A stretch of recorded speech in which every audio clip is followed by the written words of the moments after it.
People pay good money to see this movie. When they go out to a theater, they want cold sodas, hot popcorn, and no monsters in the projection booth. Everyone pretend podcasting isn't boring. Turn it off. Turn it off.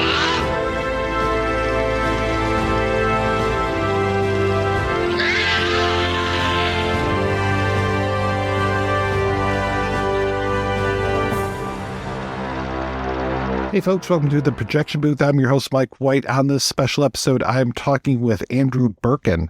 This is the remainder of our interview. I spoke with him quite a few years ago about 2001: A Space Odyssey, as well as Perfume, the Story of a Murder. This is the rest of the interview. He talks a little bit about The Name of the Rose, The Cement Garden, Burning Secret, his intro into the world of filmmaking, all kinds of good stuff. Thank you for listening, and I hope you enjoy this interview. You have worn so many different hats in your career. You've done work on crews, editorial, location management, production management, so many different things. But you, I would think, are primarily known these days as a writer and a director. And I was curious how you moved from all of those different things into the writing. There was never a plan. As Napoleon said, I just went which way the wind blew.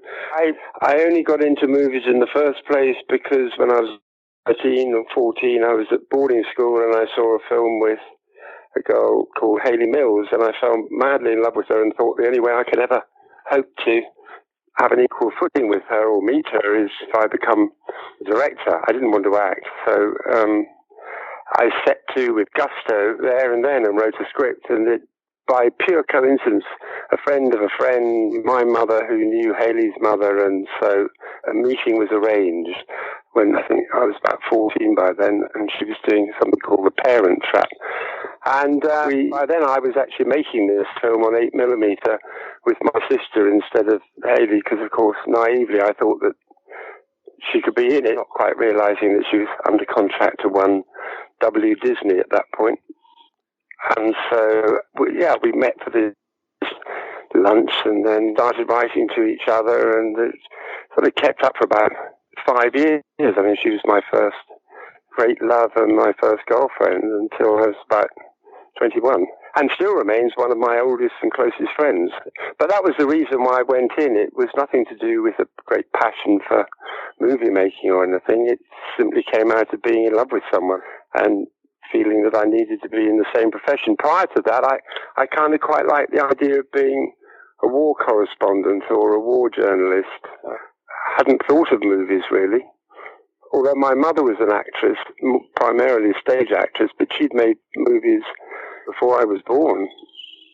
So it was a profession that I kind of was half aware of. My father had nothing to do with it. But his commanding officer during the war had been a man called Guy Hamilton, who was directing a movie with Robert Mitchum out at L3 Studios. This is when I was about 16, 17. I disliked school, meaning that I really had nothing to offer school, and school had nothing to offer me. So I left as soon as I could, and I went and worked on this movie as a T-boy. And Mitchum kind of took me under his wing. There's also Trevor Howard was in the same movie, a couple of alcoholics. So there was some very amusing anecdotes in that direction. And then I moved on to another movie called, what was it called? The Third Secret with Stephen Boyd, who I absolutely adored. He played Masala in Ben-Hur. And Pamela Franklin, who I was rather attracted to as well. God knows whatever became of her. She was in that great, I thought, rather good movie, The Prime of Miss Jean Brodie. And anyway, then I went off to America because I couldn't. It's because Hayley was making a film going to be making a film out in Tinseltown for Disney, and she was, I think, making some in the Mediterranean. I can't remember what it was called, but it was some movie. I never saw her movies, really, until about a year ago on DVDs. I wrote to her and I said, it's a very curious experience to be watching these movies now half a century later, when you would talk about them in letters, which I've still got, And of course, I had no point of reference, because in those days the movie came out for 2 weeks and then it was gone. And unless you caught it, you missed it. Unless it, again, you had to catch it on television if it cropped up years later. And as I was never particularly a television watcher, I would miss them then. So I saw almost none of her films, and indeed saw very few of my sister's films. I didn't even see Man in the Middle, this film, this Mitchum movie that I was talking about, until a few years ago on DVD. That was the way it was. So I set off to America, hitchhiked around America and freight jumped quite a bit and got thrown in jail a couple of times, which was quite fun, actually. North Dakota and Montana, where I worked on a ranch for a couple of weeks, and pretty much subsidized myself on forged Beatle autographs, because I had met them very briefly in 1964, I mean, before setting sail on the Queen Elizabeth steerage, I might add, to New York. And so, yes, it was a good year to be English, actually, 64. Literally, people would say, well, one of the cops that took me in saying, for freight jumping, I was suspected of setting fire to a warehouse a Schlitz warehouse in Montana. I managed to clear my name of that one, but these cops kind of took me under their wing. They'd say, now and again, are you sure you're not a Beatle? And I said, listen, if I was a Beatle, would I be freight jumping? Gee, listen to that accent. They said, gee, it was all very novel, the English, being English. Served one in quite good stead. And so I did finally wind up in Hollywood, working in a car wash place, until I could get a job with the producer, with Mitchum, with Charlton Heston, who was making a movie called The Warlord at Universal. And so I got a kind of job as a gopher, but I was too young to join the union, because you had to be 21 in those days to join the guild. And so I led this very strange double existence in LA, meeting a lot of interesting people. Would that one had realized how interesting they were at the time, but being an uncouth 17-year-old, I remember sitting with Walt Disney at a party that John Mills, Haley's father, gave, and he sort of patted the sofa for me to come and sit next to him. And then he wanted to hear about my exploits, hitchhiking and freight jumping across America. Of course, it never occurred to me to say, so now, how about your exploits? Tell me about Steamboat Willie.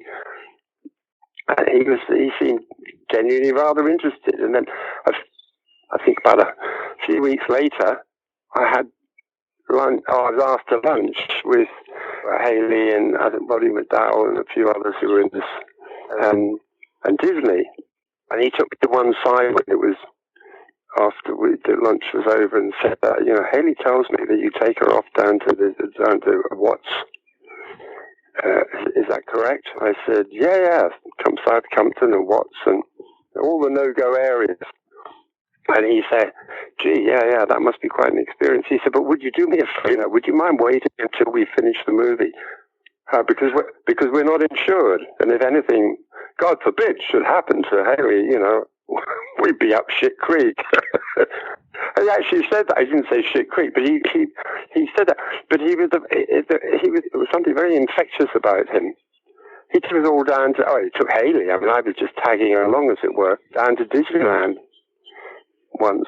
But just spur of the moment, he'd jump in the car and say, come on, let's all go down to. So subsequently one has heard that he may have had a darker side, but none of it was revealed to me. Probably even if it had been revealed, I wouldn't have noticed, because I was quite blinkered. And then, so it sort of came. The problem was that if I stayed, I could have been enlisted to go out to Vietnam, which I didn't really fancy. I was quite happy to have gone as a journalist or a photographer, but I didn't particularly want to just go as a GI, which with a green card one would have had to have done. So I packed my bags and headed back to England, and then I went and worked actually on a film that Haley was starring in, which was rather unsatisfactory, being the T-boy on the same movie as your girlfriend, as it was. It's called Sky Western Crooked. She was very good in it. I thought she was best in the scenes when we'd been up all night and she'd come on with great bags under her eyes and do a wonderful scene bursting into tears, which I took the credit. And then from there, I worked on the camera crew, the way one did between bits and pieces. The great thing in those days was getting a union ticket. You couldn't progress in the film industry, any industry really, but certainly the film industry, without a union card or a guild, in other words. And it was a catch-22. You couldn't apply unless you were working in a union grade, and yet you couldn't work in a union grade unless you had a union ticket.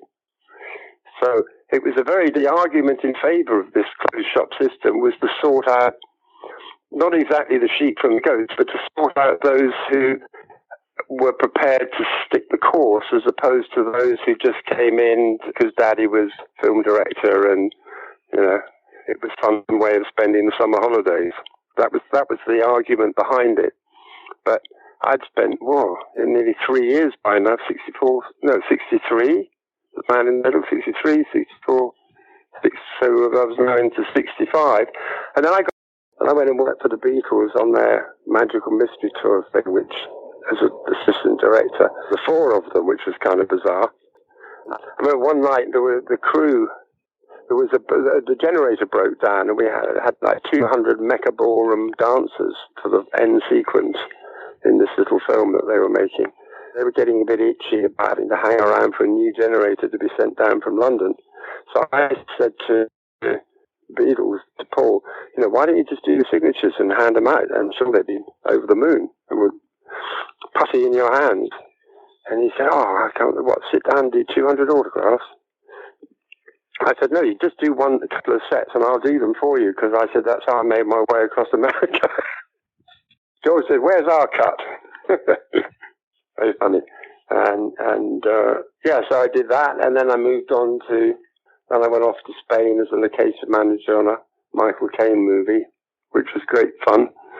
In fact, a lot of the other reason, I suppose, for going into movies was that my godmother was married to just about my favorite character in childhood outside of my family. It was Carol Reed, the director who made The Third Man and others. And he always made it sound such fun, that it was enjoyable, that it was an adventure.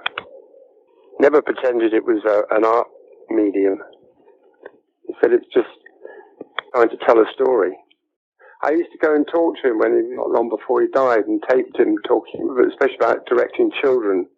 And it was very interesting, fascinating. And he said that a director's job was to make his people shine, which I thought was a rather good way of putting it, to get the best out of the people the team you're working with.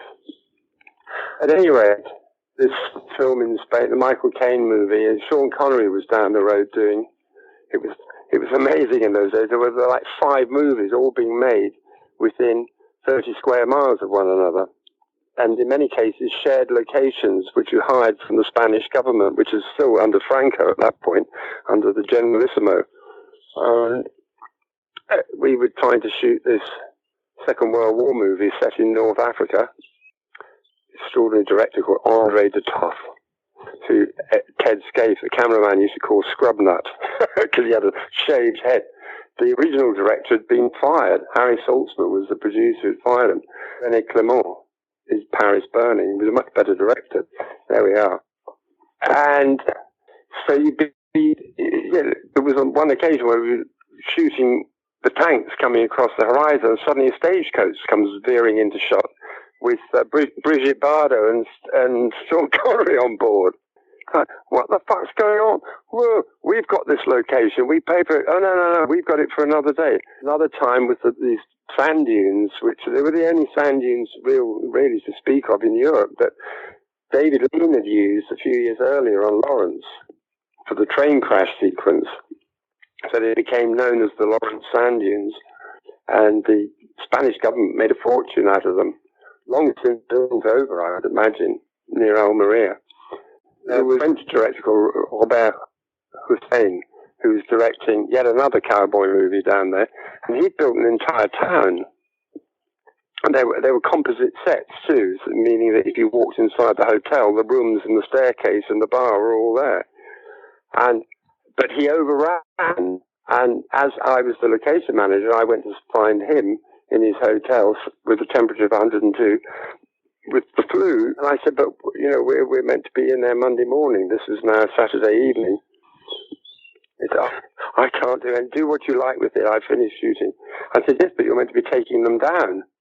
He said, do what you like, do what you like.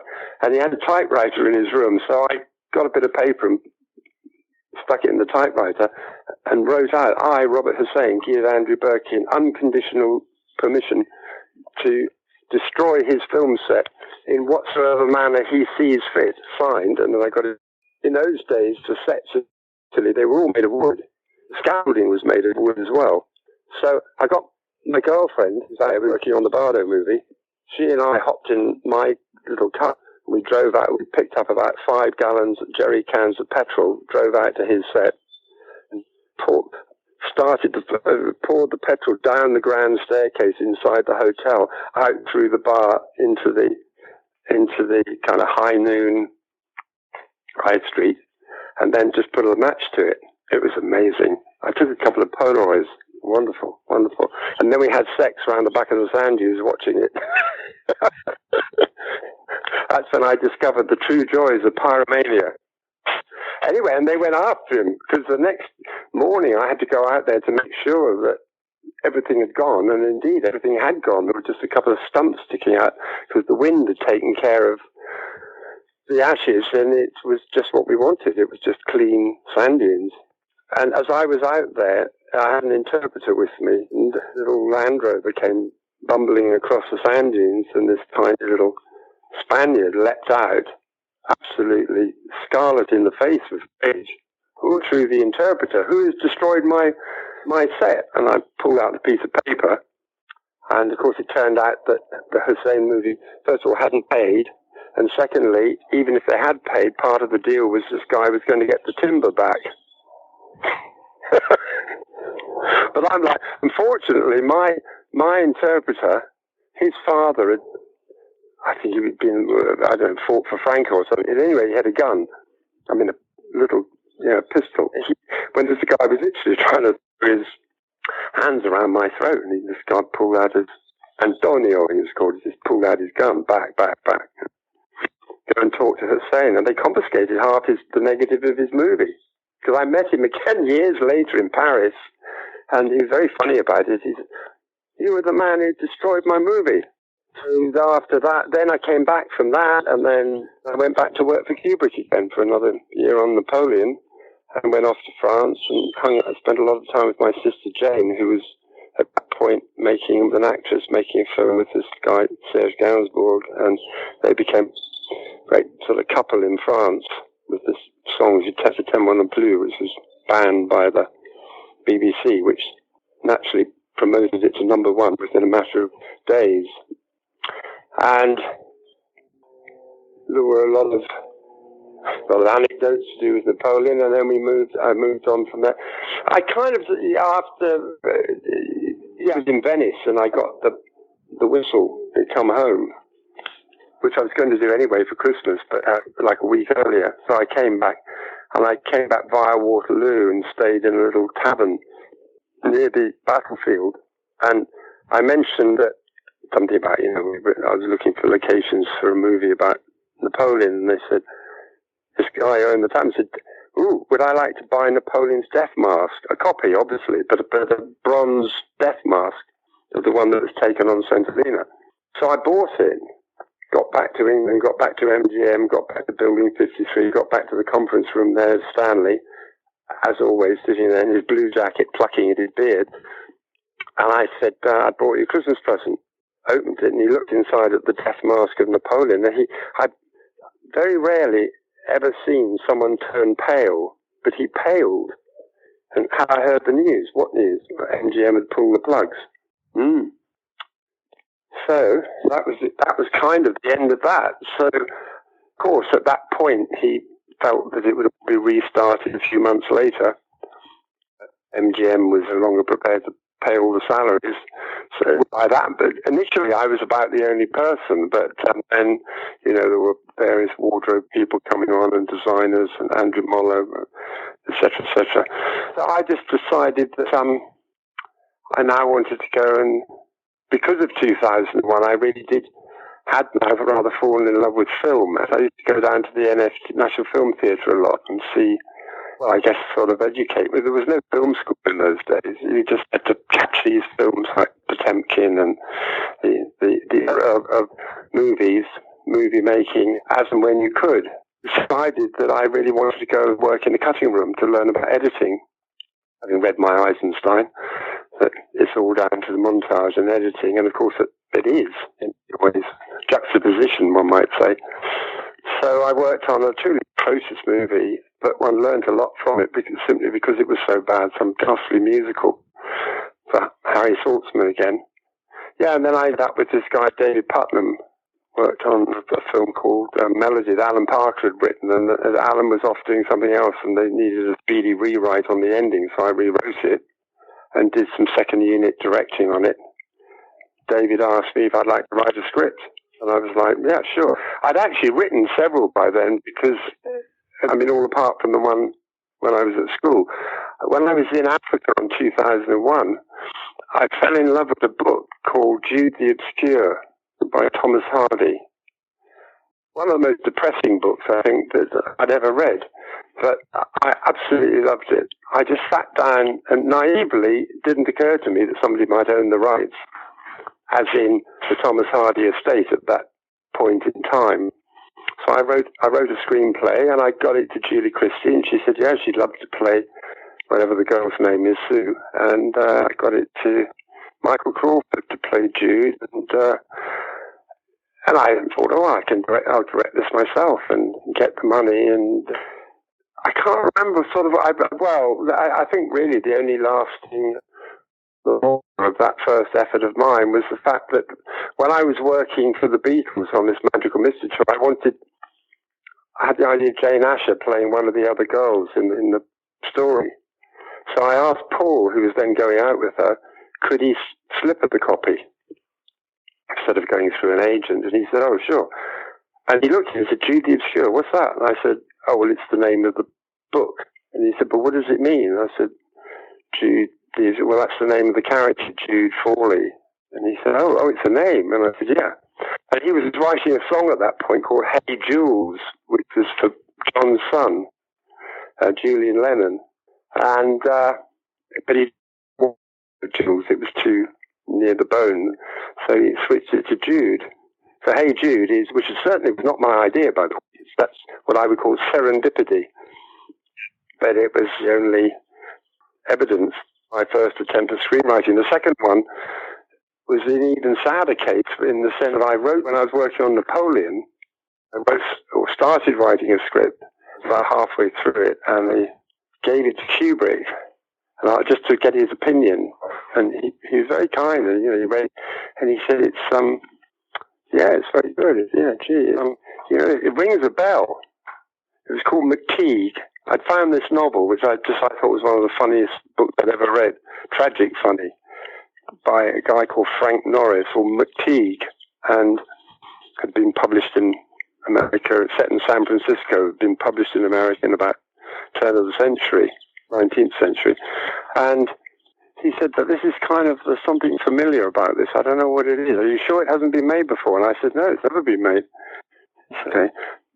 And then he came back a couple of days later and said, you know what? It was made. It was made by a guy called Eric von Stroheim, who changed the name to Greed. And it was made in 1926, and it's one of the most famous movies actually made, and then 80% of it was Thorberg burnt a negative to teach directors a lesson not to go over budget. But it's considered to be a great masterpiece.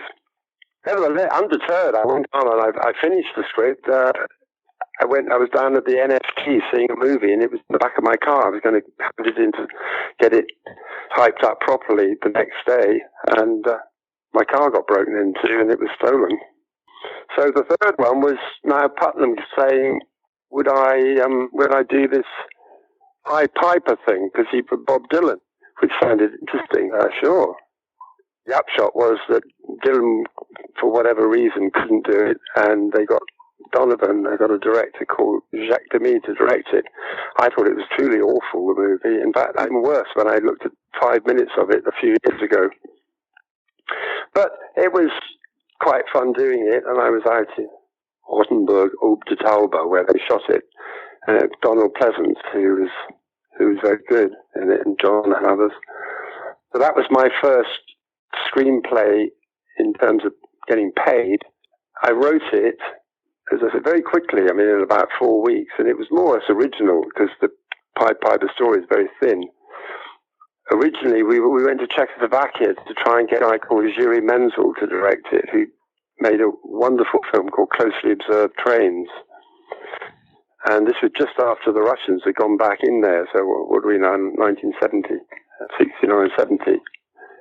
And they wouldn't, the Czechs wouldn't let him out to direct it. I remember him saying, he said, "You like black comedy? We're living it." Putnam brought in Jacques Demy, and remember we all had dinner together, 3 of us had dinner together, and Jacques talked about everything under the sun except the screenplay. Certain point, I think, probably over the liqueur at the end of the meal, I said, "So what did you think of the script?" He said, it was formidable. I said, "Well, do you have is there anything you don't like about it?" And he said, no, it's pas problème, it's but a few little things here and there. And, yeah, well, what kind of little things? He said, maybe we could talk about it in the next few days. After the meal was over and Putnam and I were driving, he was driving me back to wherever, and he said, "What do you think?" And I said, "Well, I have to say, I think he's only in it for the money."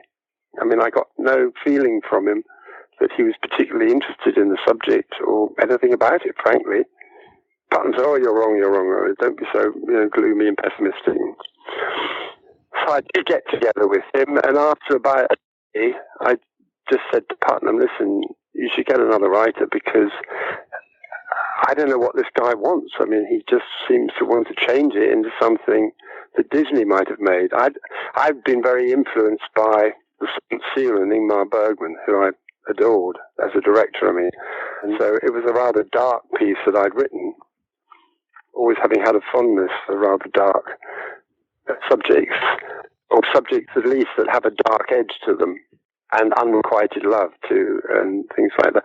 Whereas, it just seemed to me to make, I've made my skin crawl, some of the suggestions. He wanted a soliloquy with the Piper and the rats. "Hello, little rat."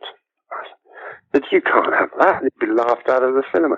Anyway, so I withdrew from it, went off and did other things, and then they made the film.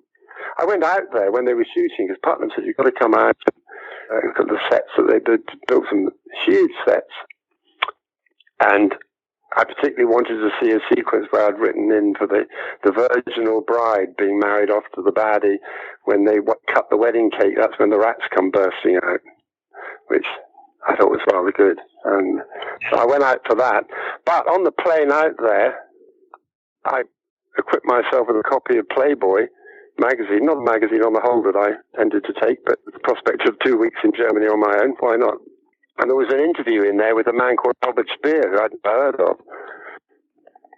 By the time I got to Rottenburg and met David, who was the producer, Putnam, he went, I don't know if you know who I mean by David Putnam, he went on to do Chariots of Fire. He's now Lord Putnam, having retired gracefully from the film industry many years ago. And he said, "Well, I've got to talk to you about the next script I'd really want you to write." And I said, "Well, I've already found the next thing I want." We both produced Playboy magazine.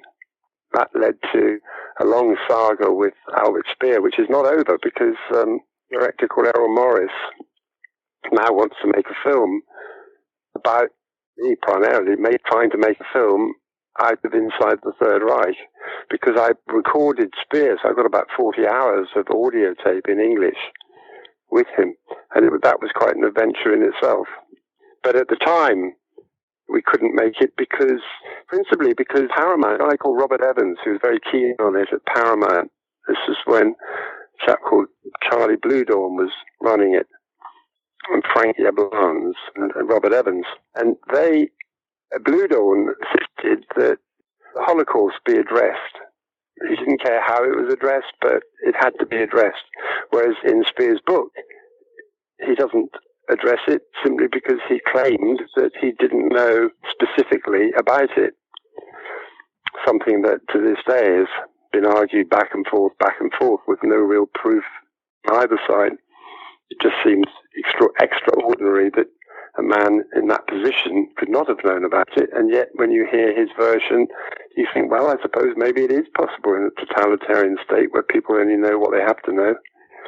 And there was a war on, and under the cloak of war, as it were. At any rate, while I was with Speer, he was published in an American magazine called Midstream by a chap called Eric Goldhagen, who is a Jewish scholar, or historical scholar, claiming that Speer not only knew about Auschwitz and the Holocaust, but that he had actively participated in it.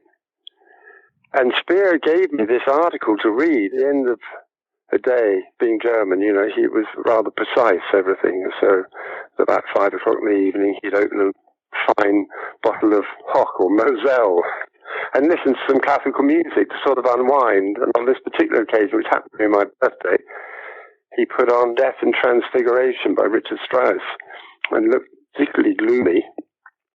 And at the end of it, just handed me this article, which I read with a thumping heart, because, of course, I thought, shit, this solves our problem. If he really was there, then let's put it in the movie.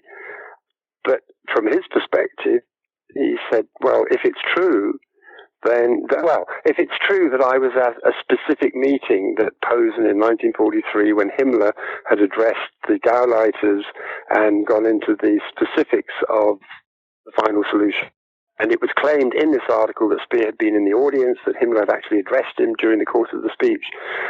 Of course, I said to Speer, well, is it true? And he said, well, I don't remember being there. But if this chap's saying that I was, then perhaps I was, but I have absolutely no recollection of it. But he was very worried that we wouldn't want to make the movie, and saying, on the contrary, this solves our problem with Paramount. And he said, yes, but there's another problem, is that if it's true, and if it's proven to be true, then really I should be put back on trial at Nuremberg, where he served 20 years. But that was to do with slave labor. The Holocaust is another matter, and if it could be proved that he'd actively participated, which he said absolutely, I didn't, and I could prove it, and blah, blah, blah. Nevertheless, for a while, it looked very uncomfortable for him, because he thought he might have to be put back on trial.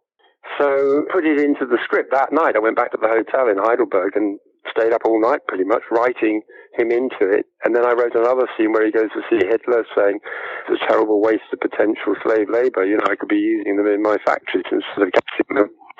And Hitler's saying, well, you better talk to Himmler about that. And same with his dog, Blondie.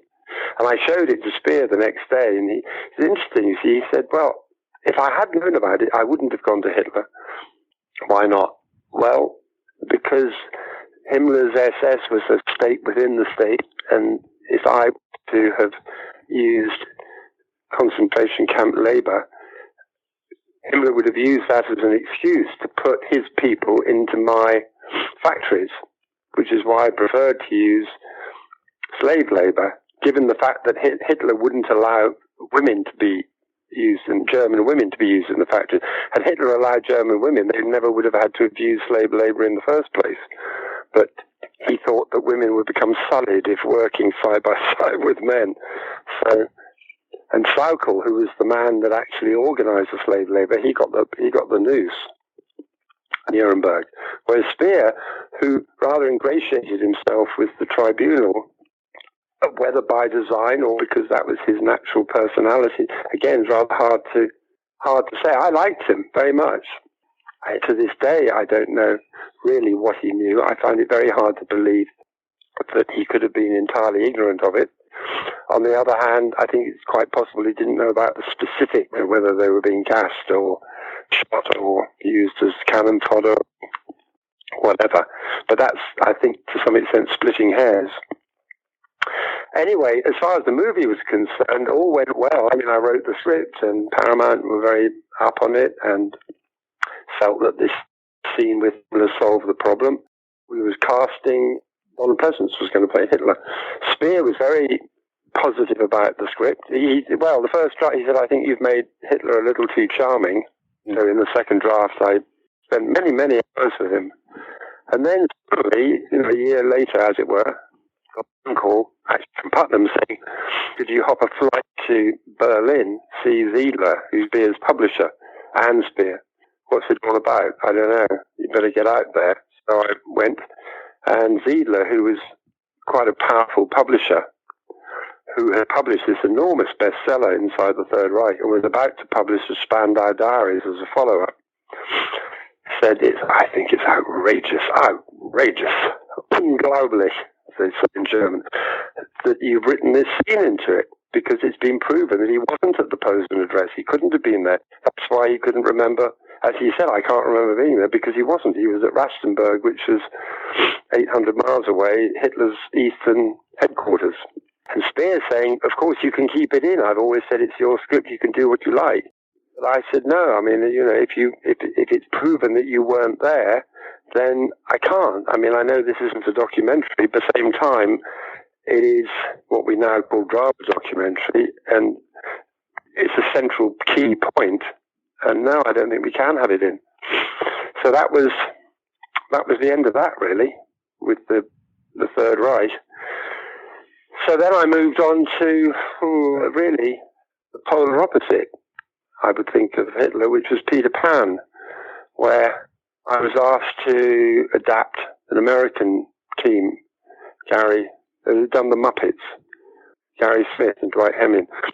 And I was in Sweden writing something, and I came back and I had a car crash on the way back because in an incredible blizzard. Never read Peter Pan before, and I read the novel on the aeroplane, having abandoned my car. And I remember suddenly the tears actually leaving my cheeks, almost spouting out of my eyes right at the end of the novel. When Peter comes back for Wendy and she's grown up, and he takes the daughter off. But it touched on all I can say. And so I set to work, but this was to be a musical with the most dreadful songs, by my view, by Anthony Newley and Leslie Brickers. When I say dreadful, I mean that they had nothing to do with the story. They didn't. Ideally, in a musical, the songs should replace 5 pages of script, but none of these songs replace any pages of script. They'd all been written as if destined for Barbra Streisand's death the next morning, if you know what I mean. But it had its compensations. Danny Kaye, not being really one of them, he was playing Hook, kept trying to get me to change the script. He said, the kids aren't going to like me in this. And I said, no, of course not. You're playing Hook. You're playing Richard III. You should relish it. No, I can't. The real compensation was Mia Farrow, who I, once again, fell madly in love with. So instead of taking my graceful exit and leaving after I'd finished adapting it, partly because she asked me to hang around, effectively to direct her on the set, because Dwight Hemming and Gary Smith, they were really light entertainment makers, so that they didn't direct in the sense that we think of film directing. And Mia was a bit at sea, I think. And anyway, by then I'd started doing some research into who was this guy who wrote Peter Pan, J.M. Barrie, and got very hooked on it. But how much of it was to do with Mia being hooked on her, and how much of it was directly attributable to Barrie, I wouldn't like to say. I thought this was an extraordinary story, and I didn't think it would make a movie because it was such a complex story about this man, Barrie, and adopting these, who couldn't have children himself, and adopting these 5 boys when their parents died, and a very complex story. And I didn't want to, what I would call, Hollywoodize it, and I wrote it in 5 hours as a 5-hour trilogy to the BBC. Well, first of all, I went to the BBC. There was only a producer there called Louis Marks, who warmed to the idea, and they actually gave me a 1 hour slot.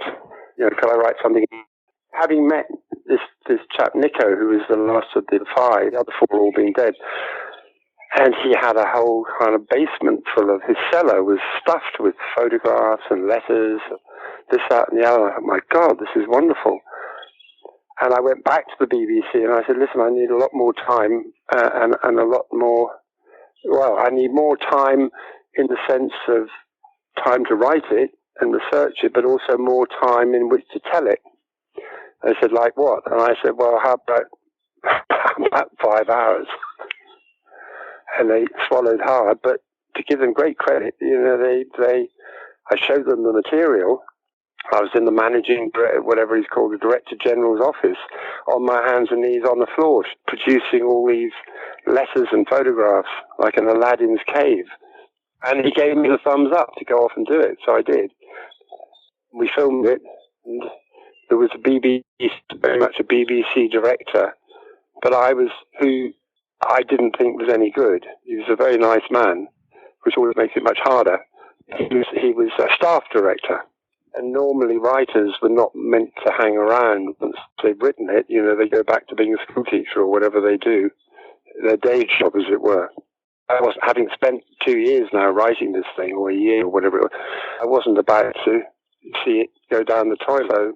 I was there at all the rehearsals, and then if I didn't like the casting, I said so, and got things recast, and this, that, and the other. And he was very patient, and he let me direct Ian Holm, who played Jay and Barry, and the children, which are the most important aspect of the thing. And and it, when it came out, see, it doesn't happen these days because of having so many, the internet and the rest of it. But in those days, 78, there were still only 3 channels: BBC One, BBC Two, and ITV. This was on BBC Two, which is the classier of the two, and it just got whole page reviews in all the leading newspapers. I mean, really wonderful. I've never had reviews like it before or since. and as a result, years later, the infamous Weinstein asked me if I wanted to adapt it as a movie. And I said no, because precisely I needed 5 hours. Why would I now take that subject and reduce it to 90 minutes? So he was fine by him, and he got somebody else, and they made, I thought, the truly awful Neverland. I did at least get them to give the hospital $1 million, Great Ormond Street Hospital, who get the rights to Peter Pan. And by then I'd given them my book and my rights, so at least some good came out of it. Television stays, and it's on DVD, and it's probably, of the things that I've written but not directed, it's the one there's very few things, actually, that I'm proud of. And from there, well, then what happened after that? Then the great Harvey Bernhardt. Harvey Bernhardt produced The Omens and other similar fare. And Harvey swung into London doing a kind of casting call, but for writers. And I wasn't even on the list, I think. I was sent along to meet him in the Athenaeum to write the third Omen. I'd never even seen the first 2. But I started out by saying, well, it's often said the devil gets the best lines, isn't it? Milton said. And I talked a lot about Huysmans, who wrote this wonderful book, Our Bull, Against Nature, the book that inspired Oscar Wilde to go and write The Picture of Dorian Gray. The same Huysmans went on to write Là-bas, Down There, about devil worship in France in the 1880s. Amazing book. Anyway, Harvey didn't know about them, and but I was saying I thought that this Damien character should be the main character. Make it about him.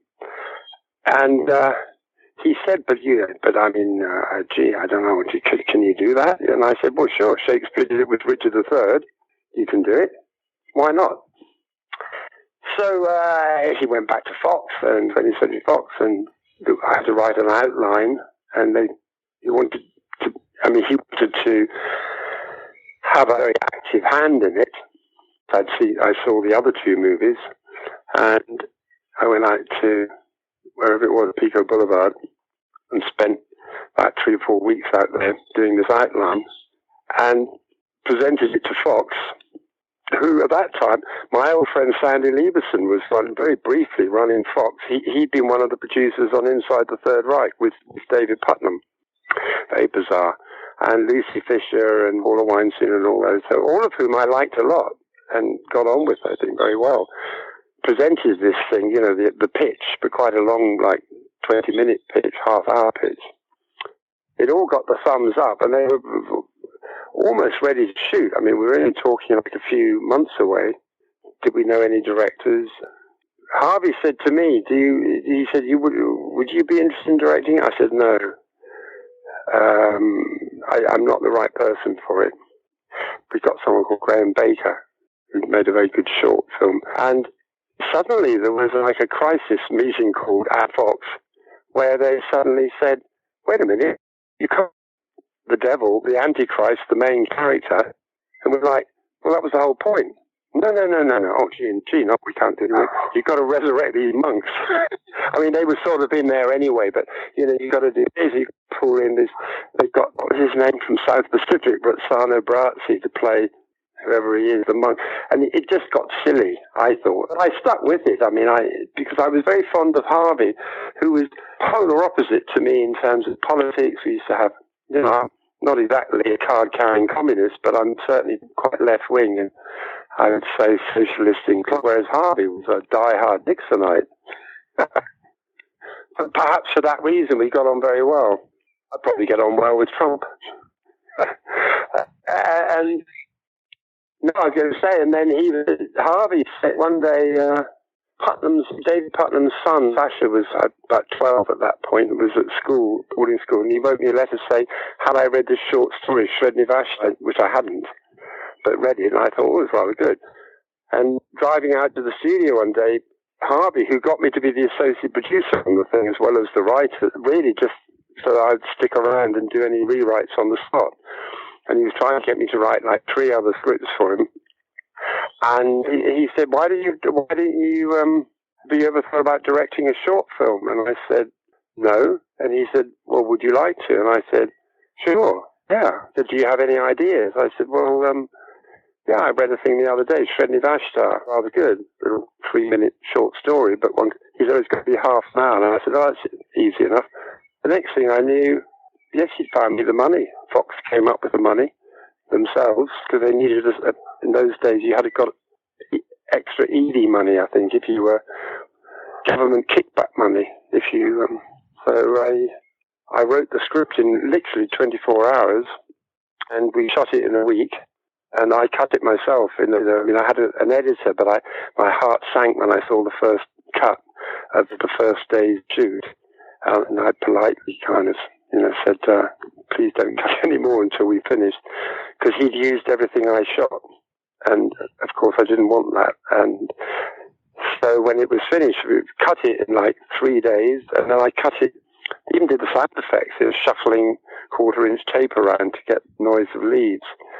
And so it was almost the easiest thing I'd ever done in my life. And the next thing I knew, he got a BAFTA award and got a nomination, an Oscar nomination, which, well, by then I was met up with Jeff Katzenberg, and they'd asked me to go to Paramount, do a 3-picture thing. And I said, well, 3 pictures, we've got to find 1 picture, haven't we, that we all like? And that was over the problem. We couldn't ever agree on anything. I said Peter Pan. I wouldn't mind doing Peter Pan as a movie. I'd have Barry in there as a character. And because Coppola had asked me, Francis, while he'd been cutting Apocalypse Now, he'd read my book, because I wrote a biography of Barry called J.M. Barry and the Lost Boys, and happy to say, still in print. In fact, it's just being republished next month, I think. And he'd read that. So he'd never seen my television thing, but he'd read the biography, and he wanted to make a movie of Peter Pan somehow interpolating the 2 stories, which is very, was an interesting idea, through his new studios at Zoetrope, where Lucy Fisher was working, having left Fox. But they all went down the toilet, what was it called, One from the Heart. So Paramount took it on, or Jeff Katzenberg took it on. He said, look, here comes Michael Eisner. We were in the commissary, and he said, you've got 30 seconds to pitch Peter Pan to him, why we should be making it. Completely unprepared. And so Eisner wanders over. Do you know who I mean? Michael Eisner. And then, so why should we be making Peter Pan? I said, well, quickly paraphrasing Oscar Wilde, but without mentioning it, I said, well, all boys grow up, that is their tragedy, except one, that's his. And Eisner just looked at me and he said, you got a deal. And off he went. Yeah, but think about it for 2 seconds. So you're screwed if you do and you're screwed if you don't. A rather pessimistic attitude towards life. Jeff was fine. And then he said, but, you something you can do for us first. What's that? Well, write a screenplay about King David. I'm like, what? He said, the Bible David. I said, oh, no. What? You don't still make those sort of movies, do you? He said, yeah, Bruce Beresford wants to direct it, and he wants to do it like, what's it called in St. Matthew, the Pasolini movie, and very dark and all the rest of it. And I said, oh, well, this sounds a bit more interesting. And he said, I said, what's the story in a nutshell? And he said, Katzenberg, and he said, well, David is Luke Skywalker, and this guy Saul is Darth. Well, I tell you what, there's a King's Bible back at the hotel at Chateau Marmont. I'll give it a squinny this evening, and then, let's talk. He said, oh, you don't need to read the original. I said, yeah, but I'd like to. So I went back, and indeed I read it. Came the next day for a meeting with Katzenberg and Eisner, and a few others. Not Bruce Beresford, though. And I said, listen, I've read the story. I read 2 books of Samuel, 1st book of Kings, book of Chronicles. I was up till 5 in the morning reading it. And I said, but he, it's not Luke Skywalker, and Saul is definitely not Darth Vader. I said, he's a kind of tragic hero, Saul. It's an extraordinary story. And they said, well, we have to have a villain. I said, oh, don't worry, there's a villain. And they said, oh, that's fine then. And as I was walking back to my car in the car lot, and Eisner was getting into his red Ferrari or whatever it was, and he said, by the way, he said, who's the villain? And I just pointed my finger up. And he said, oh, gee, oh. And occasionally I've said, had I been Michael Eisner, that was the point where he should have said, hang on a minute, I think could we all go back and talk about this again, And said, listen, I don't know that you're the right guy for this project. Because I read it, certainly the prophets, Samuel and Nathan, all those guys, the wonderful frothing at the mouth, but spokesman for God, I don't think so. Not that I believe in a conventional idea of God at all anyway, but I do find it all very interesting, fascinating, wonderful stuff for drama too, source of drama. And, but he didn't ask that. He is Michael Eisner. He didn't take me back and rethink the whole thing. Instead, they sent me back. I went back to England, and I spent the next 4 months reading the whole Bible, the whole of the Old Testament, a couple of times with the Cambridge commentary notes and everything. And I wrote a script, which I still think is one of the best things I ever wrote, and sent it to Katzenberg. And, writer, you're always sort of waiting for the response. And as the days tick by and you haven't heard anything, you're getting a little itchy. And finally, I got a phone call from him, and he said, and he actually put this in writing, he said, this is the best script that's ever passed across my desk, but we've got problems. And could we meet in New York with various other people? So I'm like, well, what are the problems? And he said, oh, well, it's easy to talk about them when we're all together. Okay, so I went to New York, a very nice restaurant wherever we were for dinner. Bruce Beresford was there by then. He'd read the script, was very much in favour of it. And Jeff, once all the pleasantries were over, he said, I think you ought to read this. A bit like Spear handing me the Goldhagen article. And it was a memo, and it said it was from Gulf and Western.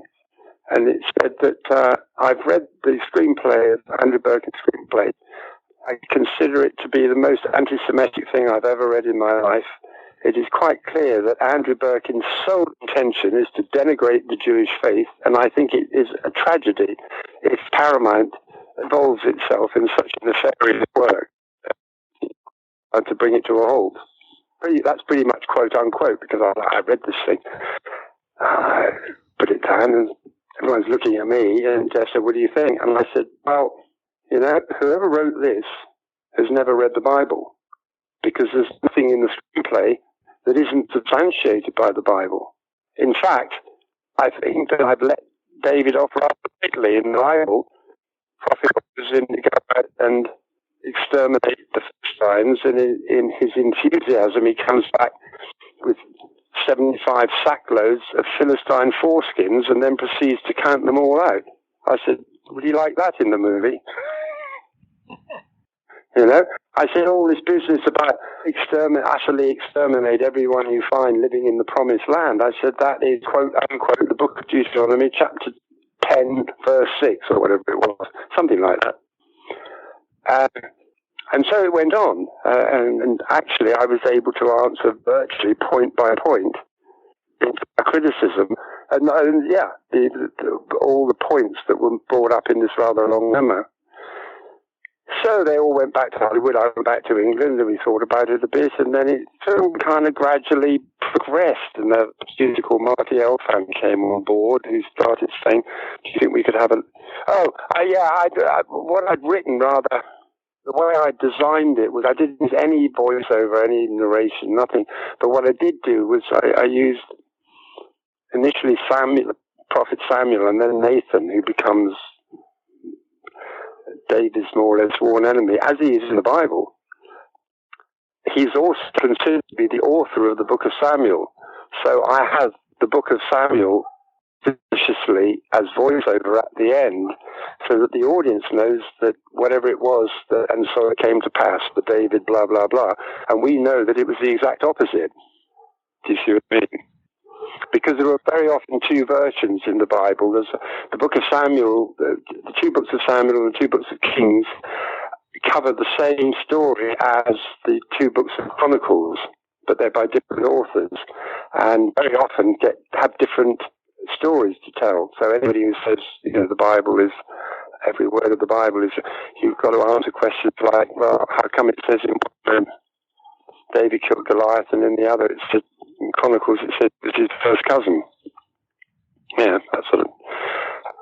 I think the initial enthusiasm, certainly from Bruce Beresford, who's really, I suppose, doing it to get his foot in the Hollywood door, I think, was more interested in talking about opera to me than.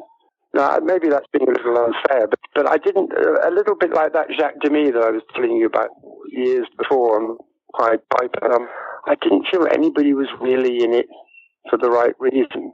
And then when they announced that Richard Gere they cast Richard Gere, what? What? Are you kidding? I mean, he's a good actor, but he's so, you know, he's so 20th century. There's nothing, you can't suspend your disbelief for a moment that this is some guy from the 10th century BC. And everyone agreed. Marty Elfan agreed. Bruce wanted an unknown actor at that point called Mel Gibson to play him, which I think would have been wonderful. I said at the time, I mean, I was all in favour of this Mel Gibson guy. No. Hollywood said no. Paramount was like, no one's ever heard of Mel Gibson, and we got to go with Richard Gere. It was sort of hot news at the time.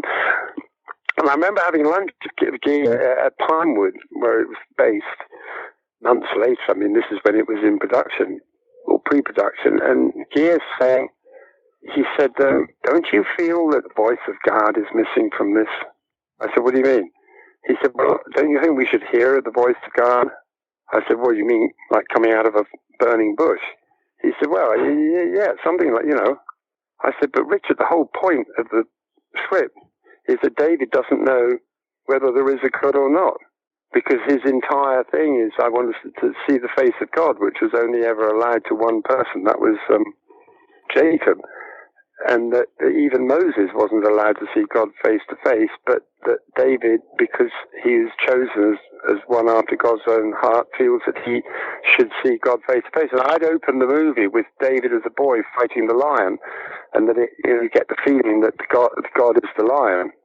And when he's dying at the end of the movie, this was never shot, but in my script, he's back fighting the lion on his deathbed, and rather beautifully. In other words, elegiac. version. And if anything, I've made David like the go-between Moses and Jesus Christ, if you like. The one who refuses to carry out these mass exterminations of anyone who isn't a Jew in Israel, which is again and again and again in the Old Testament. Paramount actually paid for me to go and visit about 7 rabbis I went to see, from as far afield as, Golders Green in London and Phoenix, Arizona. And the one thing that they all agreed on was to disagree with the previous rabbi I'd seen. Some would say, an eye for an eye and a tooth for a tooth. Absolutely, that is to be taken literally. Others would say, no, of course it's metaphorical. Well, you can't have both. So that was David Katzenberg, who, along with Eisner and the rest, had done this musical Chairs that takes place occasionally in Hollywood every few years, actually. So they were all moving on to Disney at a certain point, but it may have been a bit later than the shooting. I think it may have been during the editing. There was suddenly a new regime that came in, and as I'm sure you know, it never behooves the new regime to see successes that were instrumented by the outgoing regime. In short, they didn't do a lot to help the movie. But I think the damage had really been done because of all these compromises. I didn't walk off it, but at a certain point, I just felt, when I realized that they weren't going to shoot my opening and close, when I say mine, I mean what I wrote in the script of the boy David fighting the lion. Same thing when he's dying at the end, which to me was the whole point of my journey actually through it. I suppose in that sense it becomes a little egotistical, but that's the way of writing. You have to find a point of view that's usually your own. It's very hard to try and write from somebody else's point of view. So they shot the film. I went out to, where were we? Somewhere in northern Italy. I went out with my then young boy, Anna, my other son, my partner, watching the Goliath sequence. I kind of thought we were in trouble at that point when I had a boy playing Goliath, playing David, the young David. You can but hope for the best. I returned back. And then the next thing really that I remember, because by then I think I was on to The Name of the Rose, but just to wrap up on that, one of these strange things that happens from time to time, I get a thing from the Writers Guild of America. Paramount were very generous. I mean, they not only paid me, but they then paid me over and above because I stuck with it and went through these various drafts, even though I refused to do any voiceover, which in the end they did do themselves. Then I got this curious thing from the Writers Guild saying, listen, there's some other guy called James Costigan who's applied for his name on the movie. Like, who? James Costigan. He's some retired screenwriter who, and this was total news to me, it was news to Jeff Katzenberg, I think. It turns out that years before, like 20 years earlier, Paramount had hired this writer to write a screenplay based on the life of King David. And he had duly set to work and knocked out a huge, great tome. I think it was about 300 pages. I'd never seen it. I'd never even heard of it. And the upshot was that when these things happen, it goes to arbitration, and the Writers Guild decided to determine that it would be a shared credit and that he would get based on an original story by him, which was kind of ludicrous because it was based on the Bible. And was zero in the movie that was based on anything original that he had contributed, because of course I then said, well, let's see this screenplay, and they dug out a copy and sent it to me. Paramount had already by then paid me my bonus for solo credit, which I'm happy to say, to their credit, they didn't ask for it back, because they too were rather amazed by it. As it turned out, when I saw the movie with Richard Gere, just the way it had been really axed, and I think they came in at 2.5 hours, maybe a bit more, and it was suddenly down to about 115 minutes or something, and tied over with execrable voiceover, the exact kind of voiceover that I had done my utmost not only to avoid, but to use to ironic effect. Now it was just slammed on like an old Cecil B. DeMille movie. So in some ways, I was actually quite grateful to be sharing the blame with another writer. And he was doubtless happy to get, because I think Paramount had to pay him something. And that turned out to be the rule of thumb, that if you're engaged to write a screenplay by a studio, and that studio has previously engaged another writer, it could have been 50 years earlier, to write a screenplay based on the same subject matter, then that writer is theoretically entitled to a credit if your screenplay is effectively covering the same story, which if you take something like King David, it is. So there you are. Always double check with the studio that they didn't hire somebody years back to write the same story. So I guess around then I was asked to meet this German producer, Bernd Eichinger, who was in Malibu. I was staying in Malibu for some reason with some friends of ours, because I think the children were out there. And I had met up with him and a bunch of other people from Germany, from his company, Constantine, which I'd never heard of, asking me if I would do this book or adapt Name of the Rose. I'd never read it. Went off, read the thing, met Jacques Demy. It then turned out that they too had had a previous screenplay. In fact, they'd had two previous screenplays. They'd had one by someone called Gerard Brache, which I saw, and it was, I think the film would have run for about 3 hours. A beautiful script, actually, very, very lyrical, very poetic. Would have cost an absolute mint and was really like an art movie, I would say. This wasn't what they wanted to produce. At this point, they didn't have a cast and they didn't really finance to make the thing. And they wanted something that was going to be much more broad-based. They then got, this is all prior to me, they then gone to an American writer, whose name I've forgotten, but he had written a screenplay that they gave it to me, and I referred to as Raiders of the Lost Monastery, because this was the antithesis of the Gerard Brache script. And what they wanted off me was to throw away both screenplays, go back to the book, think about it, go from there. And I seem to remember saying that I felt that it should, Bernd Eichinger, who was the producer, and he was very much a hands-on producer. You know, he'd found the book, or at any rate, he decided to buy the book. He got Jean-Jacques Hano in at this point as the director.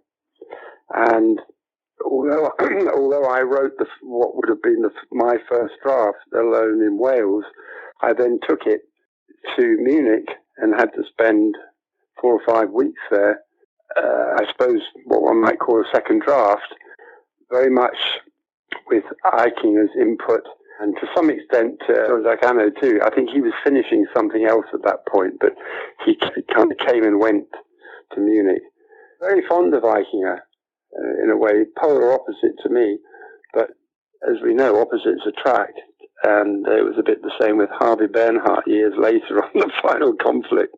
Couldn't have found more opposing sensibilities, but we got on very well.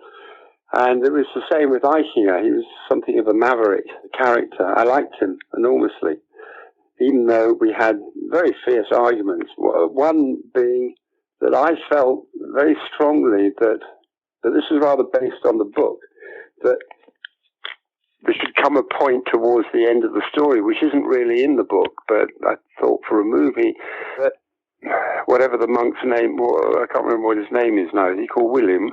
Connery, at any rate. There should come a point where, during the fire, where he has a choice. He can either save his beloved books or he can save the boy.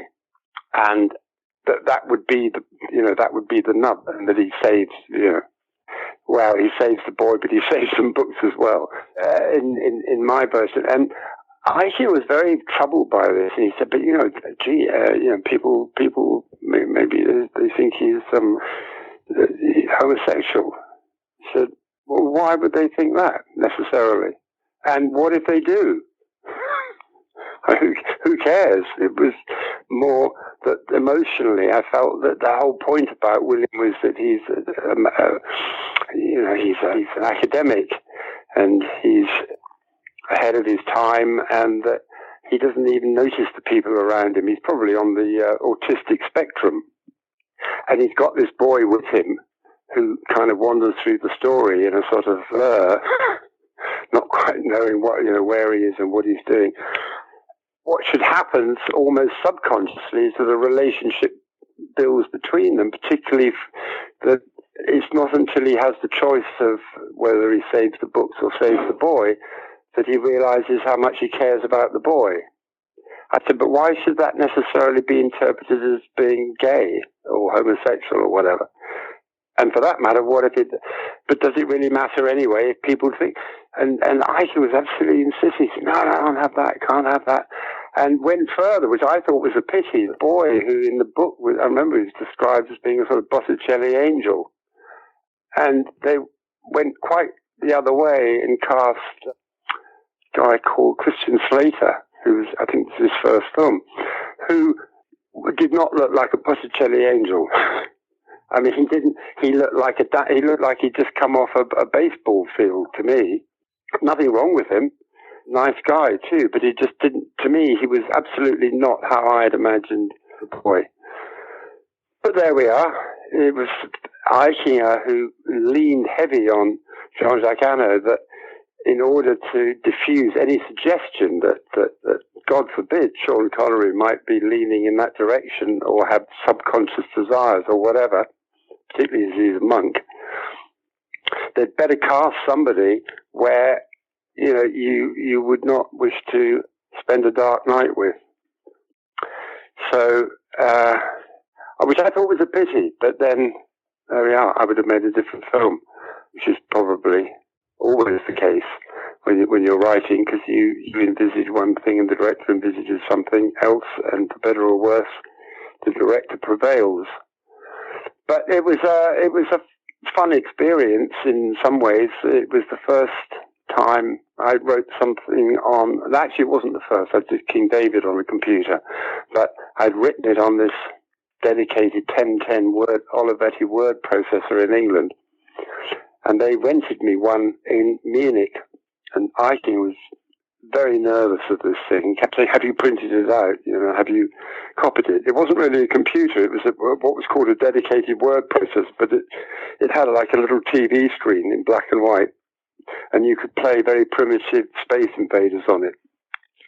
Towards the end, when we spent about a week going over the script, myself and Jean-Jacques Hano, but hopping around, not lingering too much on any one scene, just bit here, bit there. I was doing, I can't remember the exact layout of those things, but there was a code button and then L for look at and then execute, like do it. A bit like control button. And because I wanted to look at another version. I mean, the memory was so small on these things that the script had to be split between two floppy 5.5-inch discs. Anyway, I thought, all right, I need to look at this, but then Eichen came in the room to ask another question, so I was just like an automaton going control or code L, do it. Suddenly this machine starts making a terrible grinding noise, an ominous noise. And what's happening? I'm looking at it. Shit, I have no idea. Screen went blank. I'm wetting myself at this point. I don't know what I've done. Then realized that actually code L, execute in English, meant code look at, but in the German version it meant löschen, which means destroy or liquidate.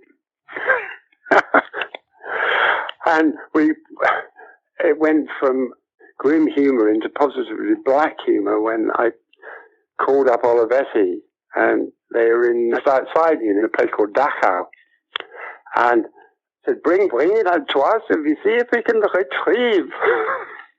I said, where are you? I'm saying, you drive, just past the concentration camp and we're all right.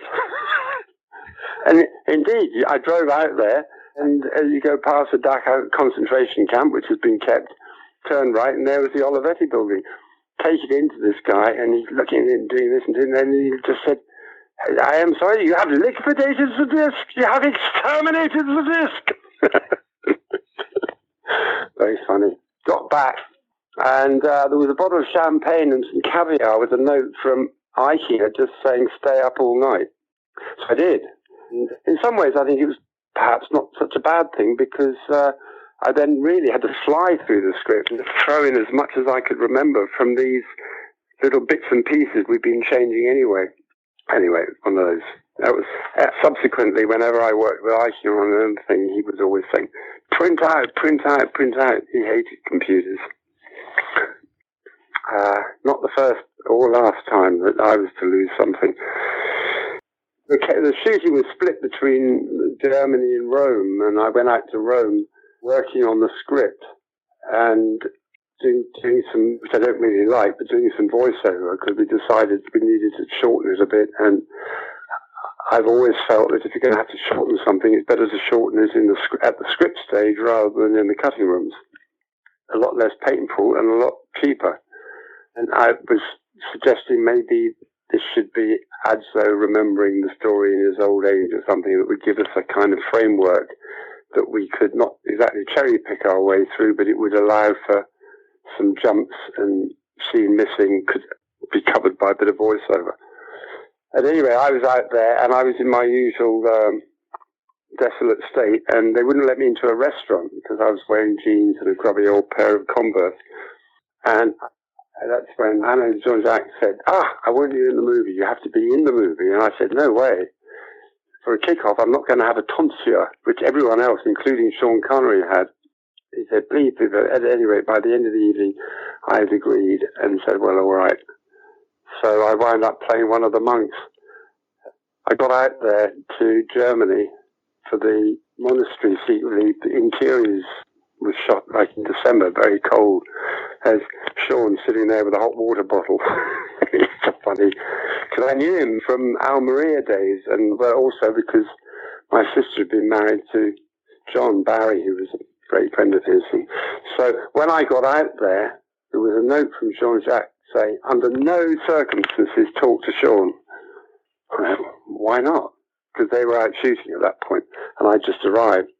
So I went to my room, and I got a phone call from Sean saying, come down and have a drink in the bar. And 2 seconds later, one from Jean-Jacques. I said, what's all this about? I can't say hi to Sean. No, he said, because he's got ideas. He wants to change the script. He's got some ideas. And I said, well, okay, are they any good? He said, I don't know. I don't want to hear any new ideas. He said, it's all, storyboarded and blocked and all the rest of it. I can't afford it. It's a fatal mistake in my experience, said Jean-Jacques, to start changing the script in the middle of shooting based on the whim of some actor, because the next thing, it's not until you're in the cutting rooms that you realize there was a very good reason that the scene was written that way and not some different way. I said, yeah, sure. At the same time, why not listen to what he's got to say? He might have some good ideas. No, he wouldn't. So, I met up with Sean, but I said, listen, I'm verboten. And then, of course, came the day when I had to actually speak some of my own dialogue. I said, I can't say this rubbish. Who wrote this? I said, you did. Well, I think I could improve this a little bit. And they said, no, you're not allowed to. Sean said, you can't change a word, not one word. I was hoist on my own petard, as it were. The problem was with the shooting, this is always the problem when the director's language is not, his first language isn't English, is that they, however good the language is, their command of the English language, there are just subtleties in the ways a line is said or delivered, little things that you just don't hear. So that when I saw the rough cut, Jean-Jacques asked me to come and look at the rough cut and maybe do a bit of more voiceover changes for bits that had to cut out. And I said, you've got to dub some of these people. They're awful, including that person there playing that monk, which is me. I said, for heaven's sake, do yourself a favor. And because I said, I remember that scene, and I remember that there were some much better deliveries. But he picked the ones that visually looked the best, the takes that were visually the best, but not necessarily the performance. Whereas I've always been, well, at that point I wasn't, but subsequently I've always gone the other way. to me, the performance is everything, and I don't mind if there's a slight camera shake or something that's less than perfect. The criteria for me always would be the performance. So I said to you, you've got to dub these people. But he didn't. And I thought that the film suffered on account of it. That a lot of the, it was a potpourri of Italians and Spaniards and French and English, Poles. He kept a notebook, Jean-Jacques, for a good 9 months previously of any strange face that he saw in a restaurant, a non-actor. And you would get their name and address and sign them up. That's why he managed to get so many gargoyle-esque characters in those parts.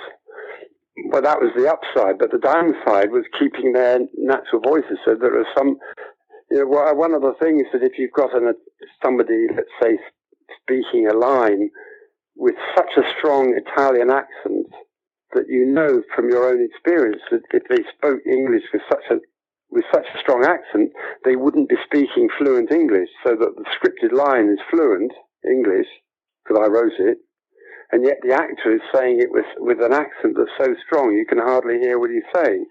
And that's partly the problem. I found later on when I was doing a film that I wrote, I'd written it myself, so one of the characters was called, what was it called, Burning Secret, and there was Klaus Maria Brandauer was playing a German who is meant to be a German in the story, who doesn't have a perfect command of English. Well, I'd written the script, and I'd written the dialogue more or less fluently, so I would get him to change it to make it rather more stilted or more, that make the grammar a little less perfect. So, yeah. Well, anyway, that was Name of the Road. And I finished with, I thought it was okay. I didn't think it was brilliant. I thought it was okay. I thought Connery was good. I thought it was all quite good. I didn't think it was anything magical. It didn't transport me to the Middle Ages. I didn't feel that I'd come out of a different time zone, which to me, if making a movie like would be my ambition to try and do, but easier said than done anyway. And of course they were trying to make a film that would work in America. I don't think it did work particularly well in America. I think it did okay, but it did much better in places like, Europe and Japan and Far East. Well, after that, you got to direct Burning Secret, so I'm curious how that came about. I directed a short film, which I think I mentioned before, did I? Yeah, that Shirley Bass. So I was Eileen Maisel, and Frank Yablans, who Frank had run Paramount at the time we were doing Inside the Third Reich. He and the New York office, he and Bob Evans, Udorn.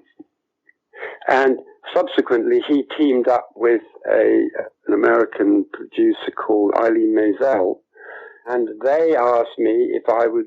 Was he still at Metro at that point? I suppose he must have been. Yeah, that's right. He's left Paramount. I think they had some sort of deal at Metro, and he said, "Would I like to write and direct this Burning Secret?" Which I knew nothing about, and I read it, and I liked it. I wasn't in love with it, but I liked it. Like Stefan Zweig's writing, and I said, okay, well, I'll write the thing first, and then let's see what we all think of it. So I suppose this was the year we bought the place in Wales, so I suppose it was about 85 or something, 85, 86. Oh, prior to that, I'd written, but I don't know whether I mentioned this before to you, but back in 1981, around the time when I'd done that short film, because I remember Katzenberg wanted to fly me out for the Oscars because it had been nominated, and I didn't want to go because I didn't think it would win. Anyway, I hadn't gone out there and plugged it, which was the producer you're meant to do. I think I told you my mum was in it, and I thought, God, if I take my partner, then my mum will never speak to me again. If I take my mum, my partner will never speak to me again. And I hate those sort of things anyway, and you've got to sit around for 5 hours before they even, the thing even begins. My idea of sort of hell. But I was on the night when it was being done, I was writing this screenplay that I'd been asked to write by a guy called Steve O'Rourke, who was the Pink Floyd manager. And years before, I'd wanted to make a film of Dark Side of the Moon. And Steve O'Rourke was their manager at that point. And nothing really came of it in the mid-70s. I was doing the Slade movie. Now I got a phone call out of the blue in the early 80s, saying, would I be interested in doing writing and directing a book by Ian McEwan called The Cement Garden, which by pure coincidence, my partner, B. Gilbert, had suggested to me. He said, oh, you must read this. I think you'll love it. So I knew the book.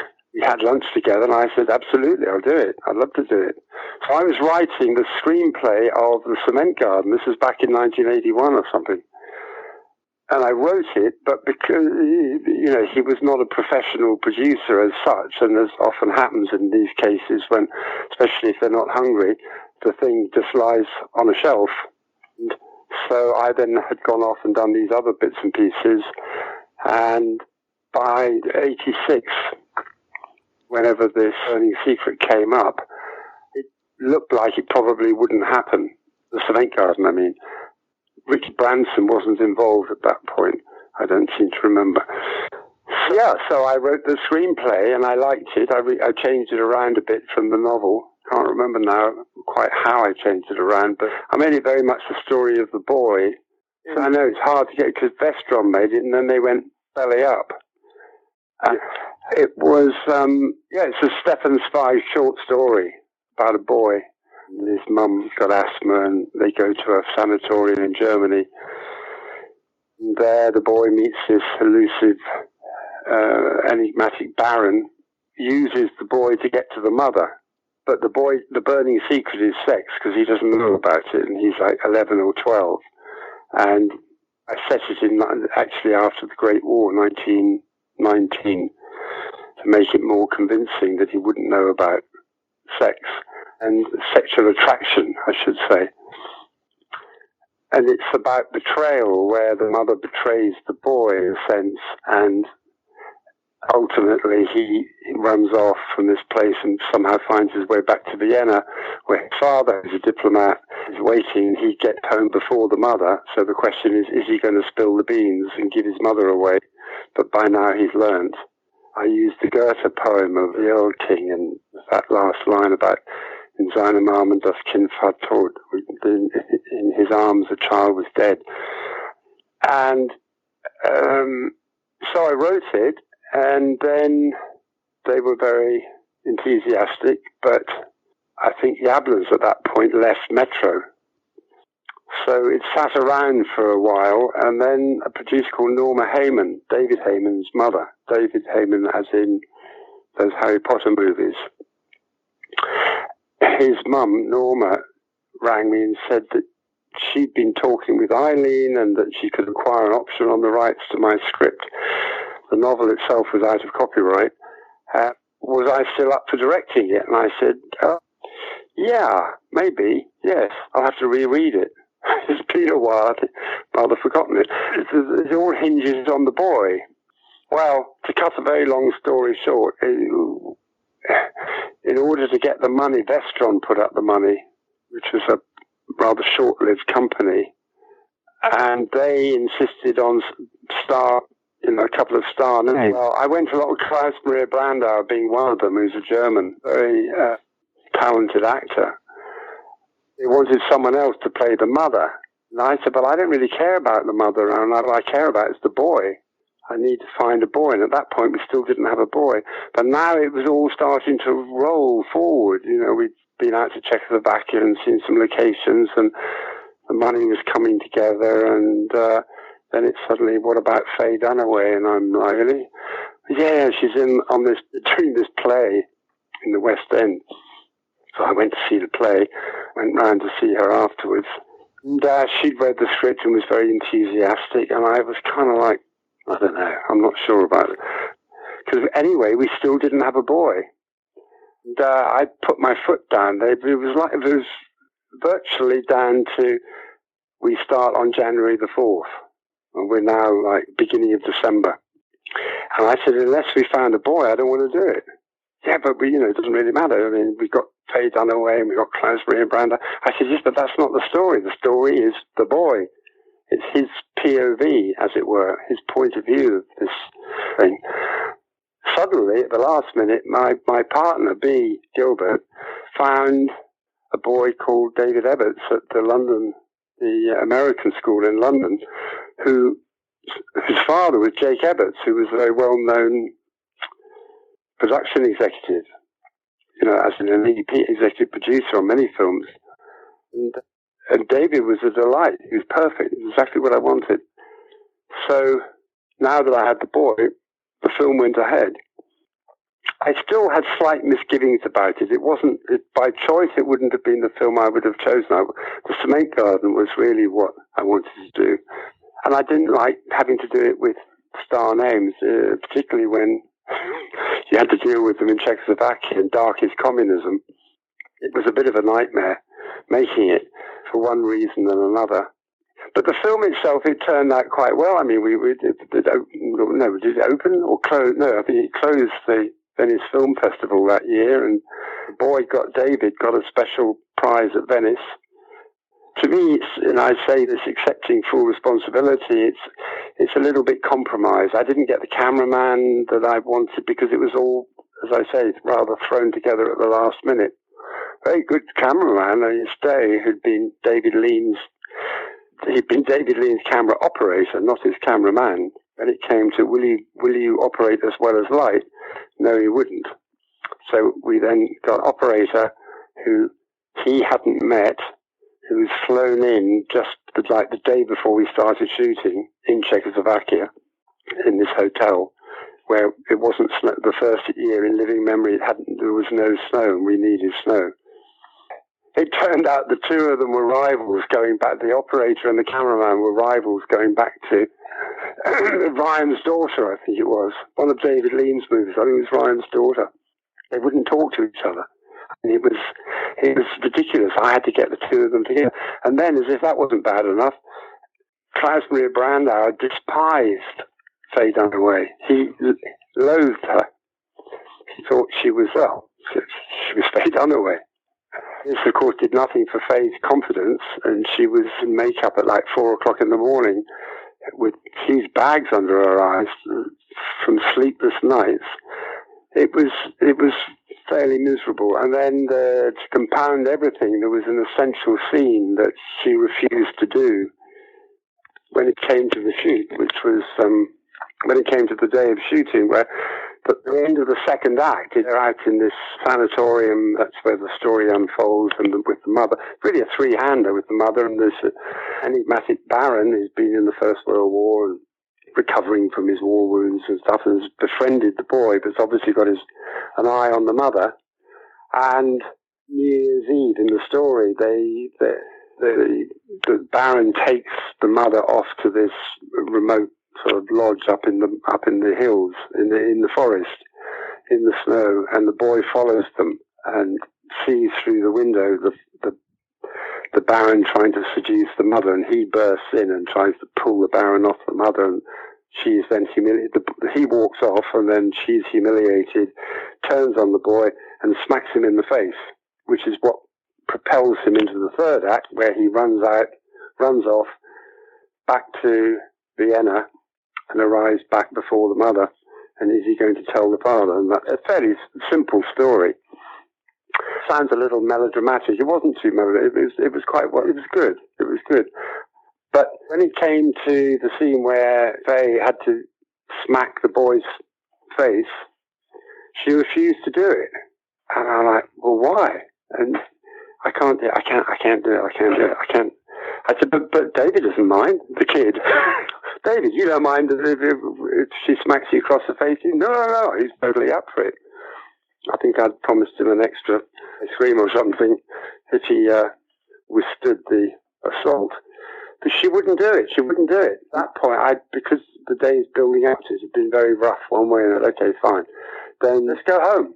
We'll go back to England and cancel the movie. And I just sort of walked off. And totally ineffectual producer who was on the set, not Norma, she wasn't there. For some strange reason, Vestron wouldn't allow her anywhere near the movie. And so some American girl who'd never produced a movie in her life and was having an affair with the first assistant. I just said to her, I said, listen, you can go and sort it out. As far as I'm concerned, Faye read the script, she signed off on it. It's totally clear in the script that she hits the boy, and she won't do it. There's no point in carrying on with the movie. So let's all go home, shall we? I walked out, and then, of course, there was the usual dramatic sequel where she came sort of sobbing to me and said, if only if you'd known what I'd had to endure after I made something called Mommy Dearest, which I'd never heard of. I had to play Joan Crawford, and something about beating her daughter with a clothes hanger, and she had 50,000 letters from across America saying, how could you treat your daughter like that? Apparently. And she said, I can't go through that again. And I said, well, then why did you sign off on the script? Why didn't you mention this when we first met, or at any of the subsequent meetings that we had, or script run-throughs even? She said, I thought you'd find a way around it. I said, but how could I find a way around it? The third act hinges on it. So I'm not going to do it just to get you a third act. I said, yeah, but then the movie doesn't work. Well, why can't I just shout at him? I said, it's the physical rejection of your son, which is what, Anyway, well, to cut a long story short, I said, all right, listen, do it, I'll shoot it over his shoulder only. Okay, just do the gesture as if you're slapping him, and he'll interpret it as that. And then, because later in the dubbing theatre, actually I asked the American producer, I said, your cheek is just like that, boys. Could I smack yours and record it?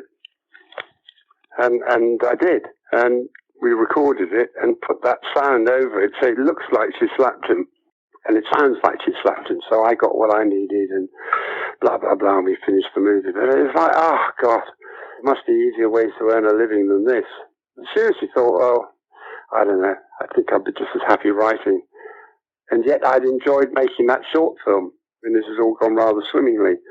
So the film was, it did okay. It didn't do anything spectacularly. It got some very nice notices.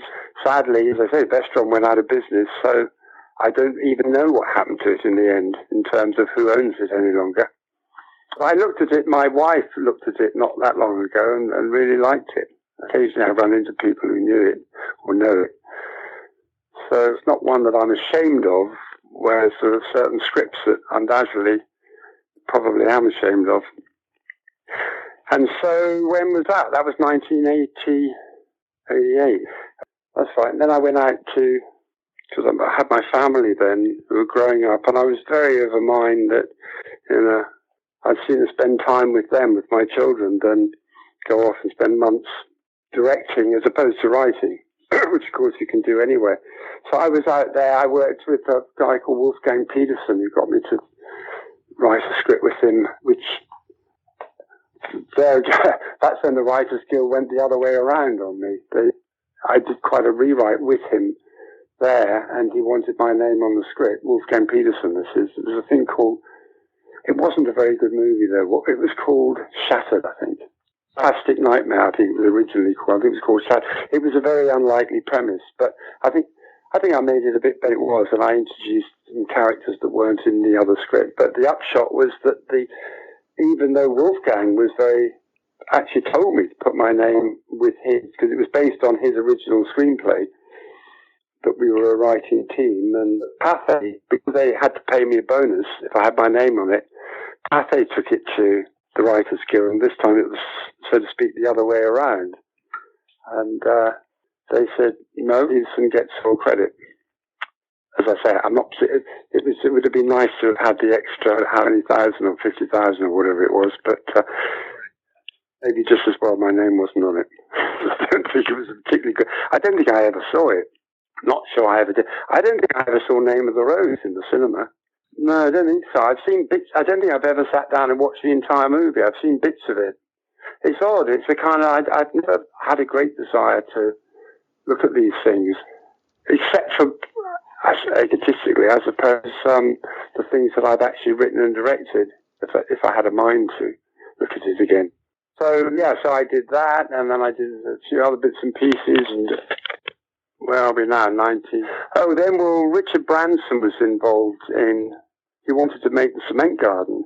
That's right, because it came back, and I may be getting the dates a little muddled. Maybe this was a bit earlier, but he lost so much money on the 1984 Richard Burton movie that he decided to pull out of movie making and go into airplanes instead. But he and I had done some bits and pieces together, Branson, with Mike Oldfield, about using the old NASA footage. And I always said to Branson, God, if I had your sort of money, I'd put it into space. And we'll see whether he does. I don't think I'll be getting a freebie ticket, though. Yeah, so then I guess this is sort of like 1990, and then Eichinger. I think I may have written something for him in between. I can't remember. But, yeah, that's right. We were all down in Mexico. I mean, we all, meaning my partner and my 2 children then, or 3 children then. And Eichinger asked me if I would write a script based on a book called Wasser de Coeur, Salt on Our Skin, it was called in English, which is a huge bestseller in Germany. No one had ever heard of it in England, or indeed in France, really, but it had been written by a French woman. It was more or less an autobiography. There was no story at all. It was simply about how she, had grown up in Paris in the 1950s, as a rather sophisticated family and very influenced by feminist movement and the second sex and the rest of it, and decided that she thought she should be able to lead her life, in particular her sex life, as though she were a man, and duly did so. And this book was the long, I thought, rather turgid account, managing to have various husbands and partners, but always found time once a year to go off with this fisherman for a week's worth of fucking, and then he would return to his wife and 6 children in Brittany, and she would go back to whoever she was with at the time. And so it went on, the book, and then he died at the end. As I say, it's 0 story. So I read this thing and talked to Eichi, and I said, but I don't see how you can make a movie out of this. There's no story. It's just a saga. And more particularly, I can see that it's a huge bestseller for women, because this is a woman's point of view of a man. But on screen, as we all know, you can't show that. There were long descriptions of, his forthright member, like comparing it to a palm tree with a couple of coconuts on it, that sort of thing. But it was considered to be literature as opposed to something like that, 50 Shades of whatever it is, which has no such pretensions. This book was considered to be very literate. I think it was quite literate in a way. But a film, I didn't think so. So please would I do it? They'd pay me in cash. I said, no, I can't. I'm a socialist. I have to pay my tax. But I said, well, maybe I'll do it I'll tell you what, I'll do a rewrite for you, or write, because they had something that was meant to be a script but really didn't even get off the ground. I said, I'll do it with my partner, B, because she's a woman, and this is really a woman's point of view. So they said, great, and they paid me very nicely, us, and so we wrote it. I wrote it, she wrote it in the day, long version, and then I rewrote it at night, condensing it mostly, finished it in Wales, went down to London to deliver it, but it was on my laptop. I hadn't printed it, I didn't have time to print it out. This is early times of laptops, sort of 1990, 91, something like that. And they're all foregathered in the Inn on the Park, the Hilton on the Inn on the Park in London on the top floor. Eichinger and about 6 other crowds who'd all been flown in from wherever, Berlin or Munich or wherever. And did I say crowds? I meant Germans. God forbid that I should have said anything as demeaning. And so I had to read them the whole script off my laptop, because they were expecting to have printed out scripts. I had to play all the parts, as it were, and skim through it. And at the end of it, Eichinger said, will you direct it? And I said, no. He said, come on, you've written it. Why won't you direct it? I said, well, it's the difference between kissing a girl and going to bed with her. I mean, I don't mind a rewrite, and you paid me very nicely. But I said, it's great. I said, it's not great. I said, it's rubbish. It's just better rubbish than the rubbish you had in the first place. But it's not a movie, and you cannot show this stuff. I mean, you cannot show. You'll wind up with a movie where the girl is got her tits out, but the guy, we're not going to see anything. And I wouldn't want to show anything anyway, because then it's just pornography, which, as we all know, is pornography is there for a purpose, but telling a story, it ain't. And so I think you're in a no-win situation. And he said, well, I thought you wanted to direct. I said, yeah, I do. One day when I get the right thing. And he said, well, what's this cement garden thing that I heard about? And I said, well, yeah, that's something I wrote years ago, but I would love to do that. And he said, well, what's the budget? How much would it cost? And I said, oh, I don't know, a couple of £1 million. He said, And he got out a little piece of paper, which I've got somewhere, and he wrote down, okay, NC, which is Noy Constantine, finances Cement Garden. AB, that's me, Rex, Salt on Our Skin, 1. 2, in exchange, NC finances the Cement Garden equals 2 million, brackets 100% finance. In other words, I couldn't go out and get any other money from anyone else. What do you say? I just looked at it and I said, well, you know what? I'm standing at the top of the Inn on the Park, looking out over Hyde Park. I said, I'm reminded of that moment in the Bible when Christ is being tempted and the devil says, all of that can be yours. And he says, get these behind me, Satan. But you can't turn this down. And I said, all right, well, hang on. I took out a coin. I span a coin. I said, I'll toss a coin. And I called tails, and it came down tails. I said, all right, I'll do them both. And that was that.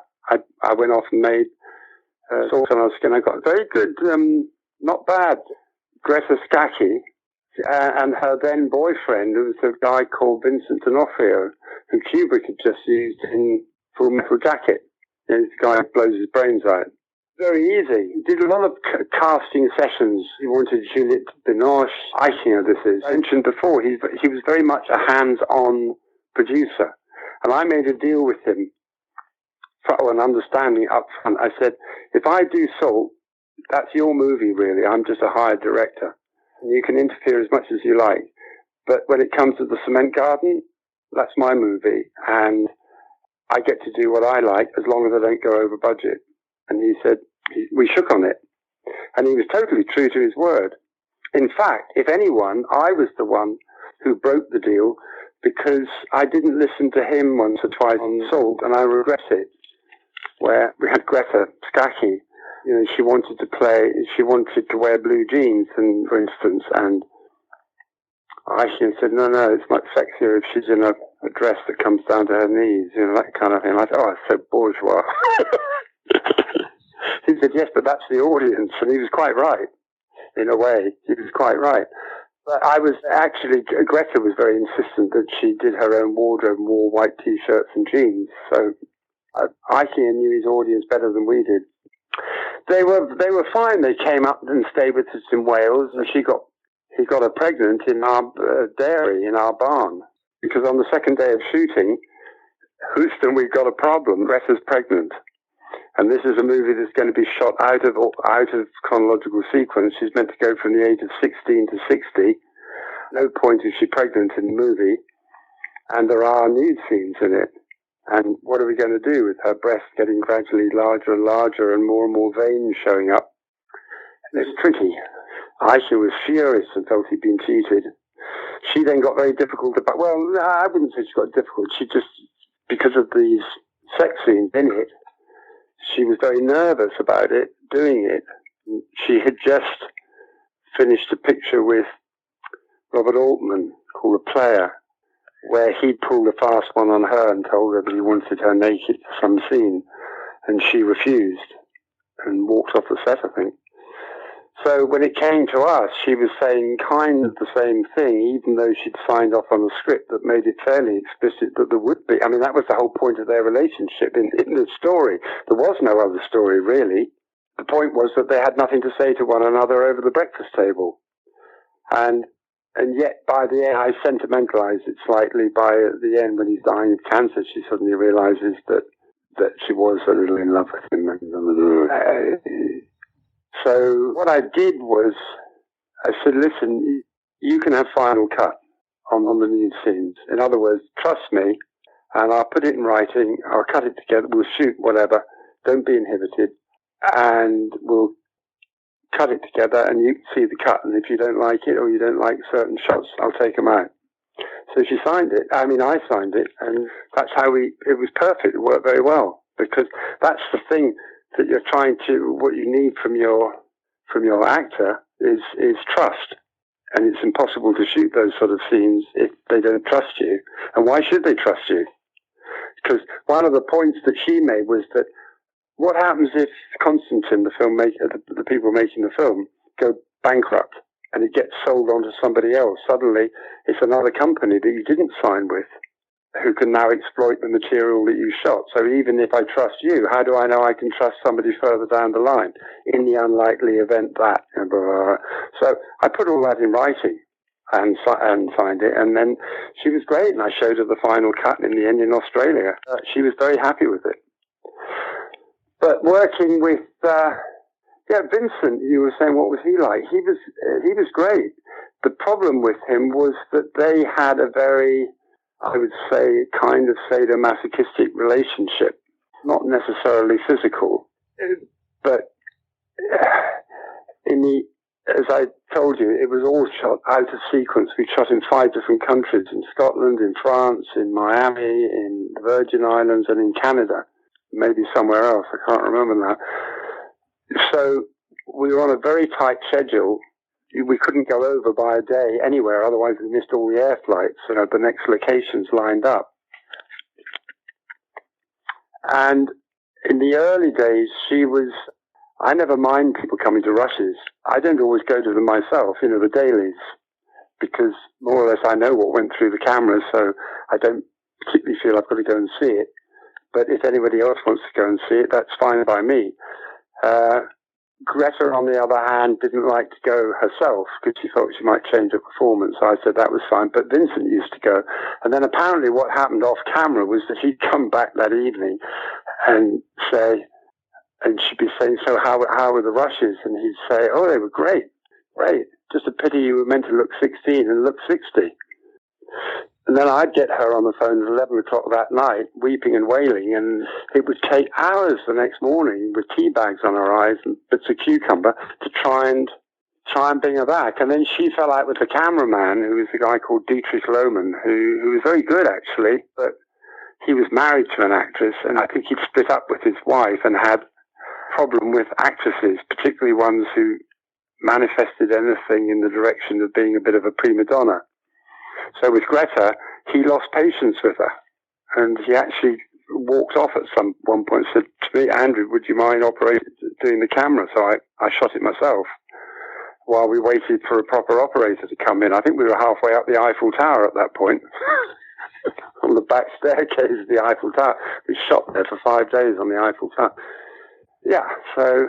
But to all of us, he was absolutely fine. And if I was to run into him, I have fond memories of. I think he was very good in the film. I knew that we had something when they did this last scene.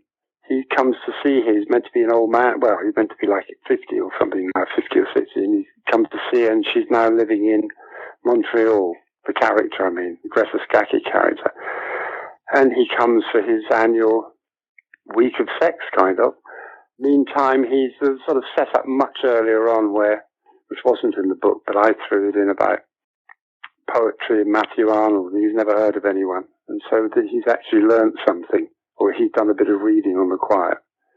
And he comes, and then he says, and how is everyone? She's always saying, how's your wife, and how are the children, and all that, all fine. He's got the pictures of them. He really set it that he was a Scotsman rather than a Breton. It gradually emerges that he's got to see a specialist, and what's the matter with it? Well, he just found some things on, nothing to worry about, blah, blah, blah. And of course, it turns out he's dying of cancer. And she breaks down. And we were shooting in this apartment, and he says his goodbyes, and he goes to the lift, and he's gone. That sequence, I was weeping behind the camera. That's when you know you've got something. And it was strange. The film, it was kind of what I predicted in some ways, in that it didn't really do the German. It did okay because it had been such a huge success, but a lot of people were disappointed that there wasn't more sex in it. But I'd really turned it into more of a romantic story than a hard-on sex story, given the fact that we couldn't show anything. So one didn't have much alternative. But later, I remember Lucy Fisher showing it to her team at Sony and saying she rang me up actually and said, I've just finished blowing my nose and wiping my eyes. And they found it quite moving. My wife loved it. There you are, it does work with some women. And actually, when I said to him, oh yeah, I forgot that bit. When I said, you can't really make a sex movie out of it. He said, I don't want to make a sex movie. I want to make something and give it to my mother. I said, oh, well, are you sure that's what the audience wants or is expecting? So, yeah, so there we are. That was Salt. And then pretty much went straight into making the film I wanted to make, which was The Cement Garden, which was absolute joy to make, where I didn't have a single problem on the entire movie. It was heaven. And indeed, it's one of the main reasons why I've never directed anything since. It's kind of like, well, you've been there, you've done it. It was a wonderful experience. Unless you could get carte blanche again on something else, why go down the same track a second time?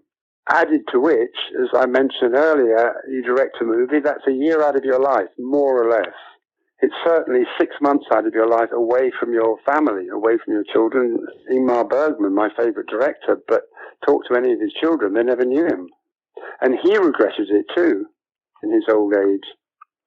And I think for better or worse, having children, experiencing children, being a part of their lives is one of the great pleasures of life. And I know of no movie, including, I can't think of a single movie where I would have given that up. So having experienced such perfection with The Cement Garden, where I really did get everything I wanted, and was very lucky to get, I asked my niece, Charlotte, if she would play the girl, and I found this boy who was amazing and just what I wanted. Better than that, he was in fact a mathematician. And we used to spend hours talking about offset, between takes, when they're lighting, talking about all things. Well, I'm not a mathematician, but I do love it. I love chaos theory and quantum mechanics and the rest. So we've been nattering about that. And then I had my son Ned in it. He said he wouldn't be in it unless his best friend called Gareth, who was a little Welsh boy, was in it too. So I put him in as well. It was bliss.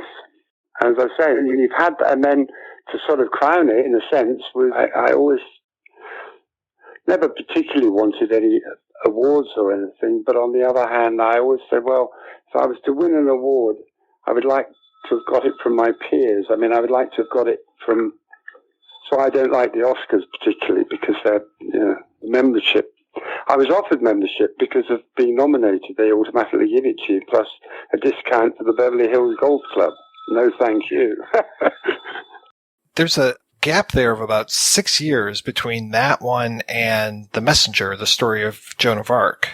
I never considered myself a director with a capital D. Directing was just one of various things that one enjoyed doing, as it were, or has enjoyed doing. I don't know why I'm putting it in the past tense. I wouldn't particularly want to go out and direct another film, even now, unless it was something so extraordinarily different from anything I'd ever done before that I would be tempted along that track, because otherwise you're giving up a year of your life and not knowing your children. And at that particular point, I think 92, 93, I decided to go exploring a little bit, explore the world. I went off to Irian Jaya, for instance, with my eldest son David at about 17, and we went to look for cannibals in the highlands of Irian Jaya. I took the first digital camera with me, and I shot loads of stuff of these weird tribesmen, but I never did anything with the tape, except for the stuff I shot of orangutans, which I gave to the Orangutan Foundation, which they would seem very happy with. It was almost like there's a poet that I always rather identified with in terms of his the way he saw life, called Hugo Wolf.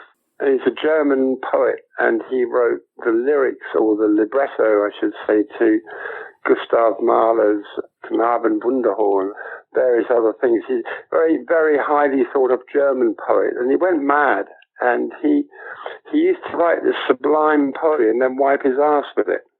And they would literally have to come in and wait for the shit to dry and then scrape it off to see what he'd written. And there's something about that. I always thought, I know where you're coming from. It's like been there, done that. It's almost like why I've never been particularly disappointed in the scripts that one has written, of which there are quite a few, of course, that have never been filmed, providing one got something out of it. In particular, Napoleon, which I did for Hallmark NBC in 1990. Just before Joan of Arc, or just after, I can't remember now. But it was for Robert Halmy, who owned this Hallmark thing, or the filmmaking division of Hallmark.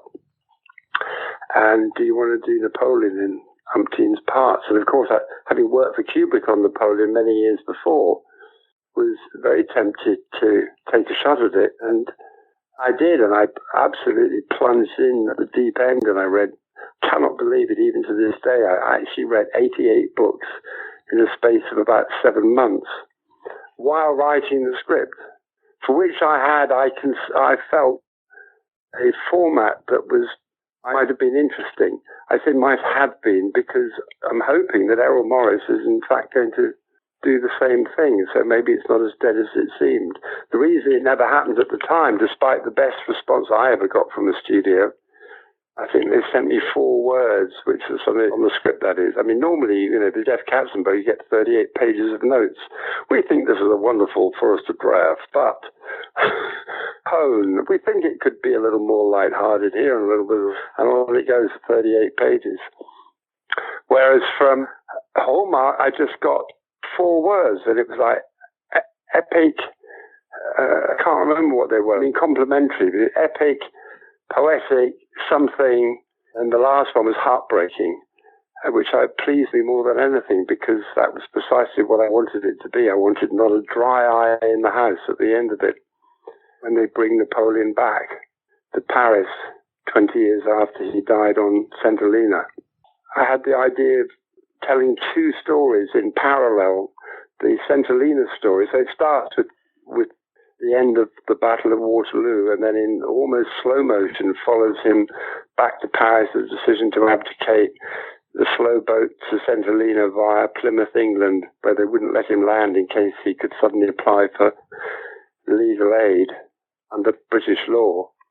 So they didn't dare let him land, and instead turned the boat around and sent him down to St. Helena, in that dead volcano in the South Atlantic, where he squandered the last 6 years of his life. And I told that story in slow motion, where he said once, even a sick sheep makes something to talk about on this godforsaken place. This guy surrounded by 7 or 8 bickering, loyal and devoted disciples, as it were. Well, actually not so devoted as it turned out, but and then using that as a launching pad to go back into his life and to cherry pick one's way through his life, but with an accent on the emotional rather than the military. If that makes any sense. And the problem was, so I got this great response. It's like, when do we start? And then suddenly, by pure coincidence, I was in Paris talking to my sister Jane, and she said, "It sounds wonderful, but wait a minute, I thought Gerard Depardieu was doing it." "What?" I said. "Yeah, I'm sure I read something the other day, or I heard something that he was doing Napoleon for television. Let me ring him up." So, because she's a friend of, so she rang him up, and yes, indeed, they were in pre-production. Of course, talk about the left hand not knowing what the right hand was doing. Hallmark NBC had no idea. We had no idea. And because he was actually in pre-production, whereas we were only still at the script stage, you can't have more than one Napoleon in the television marketplace at the same time. So it rather rapidly made its way to the back burner, and I moved on. But I mentioned that in the context of not regretting the journey, even if it never gets made, or even if it came to nothing then or still comes to nothing. It was worth it because the privilege of getting to know Napoleon in a way that I would never have done had I just read a biography of him or, taken a cursory glance at someone else's movie or something. It's because you're steeping yourself in the person's life that it becomes a kind of privilege. The same is true for Joan of Arc, with whom I had felt a very deep attachment over the centuries. I did not like the movie, and I didn't particularly enjoy working with Besson, who had a very different idea to what the film should be about than I did. But that's another story. Well, we haven't come to that story yet. So you were saying, there was sort of 6 years. Well, I was asked to write and direct the film. I was asked to direct quite a few films after The Cement Garden, but here was the problem then, and it would still be the problem. If the script was good that I was sent, I'd be saying, it's great, but why are you asking me to direct it? I'll just screw it up. Why not get the writer to direct it? The hard part is writing it. It's easy, relatively, to direct it if you've got a point of view. Whereas if the script wasn't very good, or it wasn't very interesting, or just felt like an echo of Cement Garden, well, why bother? Why do it? Why not do something else? And because I'm able to happily able to learn as a writer, I was able to jog along, as it were, doing that and really enjoying my children and exploring the globe. Because when I thought about it, I realized that I'd been working pretty much consistently from the age of 16 or 17 when I left school and went to work on that Robert Mitchum movie when I was 17 or maybe 16, I can't remember. But with the exception of going off to America for 8 or 9 months hitchhiking when I was 17 or 18, I've just been consistently working. And although, of course, script writing does allow you, especially nowadays, the privilege of not having to be anywhere. Not like the old days of Metro where you actually had to be in the typing pool, clocking in at 9 in the morning and clocking out at 5. And only finding out in the lunch hour that 4 other writers were working on the same story. These days it's great. I mean, you can, apart from meeting the people, you can then take off to wherever and tap it out on final drafts and mail it in. So that's really why when you say, the 6 years, the scripts that I wrote then, I was telling you I was asked to, the only interesting project was something called, it was called Pornographia, but spelled Pornografia, on a book by a man called Witold Gombrowicz, who's a great Polish writer. And, I'd never heard of him, of course, but I realized he was a great Polish writer once I started to do some research. And this is an extraordinary book written, not pornographic at all. I never quite understood why he called it that. But set during the war, I had a writer, film director, I made him into a film director. I think he was a theatre director and a physicist or a mathematician who go off to the country. And it's a strange piece, very strange, the book. And I wrote it for this director, a producer who wanted me to direct it. At a certain point, first of all, there were problems involved. I wanted Nick Rowe to play the director as an actor, who would have been great. And I think I had Armin Muller-Stahl as the other guy. But first of all, there were problems trying to set it up in terms of the finance. It was going to be a Polish, German, French co-production with a bit of English thrown in, as in me. And it meant we had to make it partly in Germany, partly in Poland. So why not find the location on the border of the two? So literally we'd be spending Monday in Germany, Tuesday in Poland, Wednesday in Germany. And at a certain point, I just myself the question, why am I making this thing? I'm not that in love with it. I think it's kind of interesting, but I don't think it's brilliant. And I'm not sure that it adapts that well in English. And really, it'd be made in Polish. This guy was such a great Polish actor. And so I pulled out. I pulled out of it. I just let it slide downhill and then said, I think we should forget it. And told the producer, what was he called, Clermont-Tonnerre, or Antoine de Clermont-Tonnerre, very flash name, that he should really, why not make it in Poland? I think he did. I think he went off and got a Polish director and had it, I think, rewrote the thing or started again. I think they made the film. I don't think anyone went to see it. So I'm quite glad I didn't make it. But, these things happen. These projects raise their heads, and then for whatever reason you don't follow through or it doesn't happen. And as I say, I was never that, providing I could a living, I was never that keen on rushing out and directing something that would be in some way a letdown after the pleasure I'd had making the cement garden.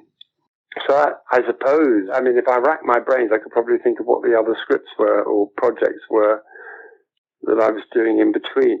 Beethoven was always one of them, but the last days of Beethoven, but I didn't get that far with it, and that was something I'd like to have written and directed, which, who knows, one may still be able to do it, but it would be the last 3 weeks of his life, so just set in one room in Vienna.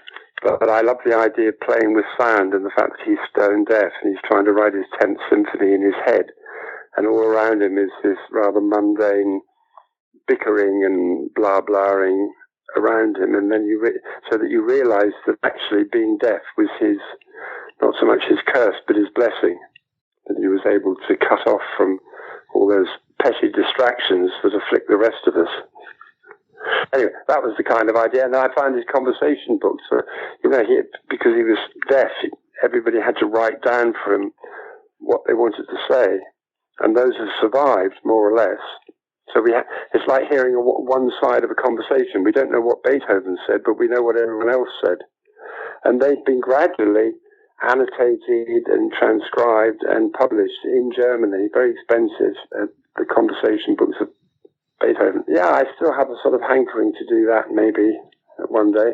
But again, the pleasure was researching Beethoven. The pleasure was reading all his letters and going through that part of his life in enormous detail. And that's the kind of pleasure that you don't get as a journalist because your time frame is too short. You get a week to research your story, and then you're moving on to the next. Unless you're Seymour Hersh or someone, but on the whole, it's difficult to have 6 months or a year to really get into a story. And that's the great privilege of writing, is that you get to vicariously explore this person's life.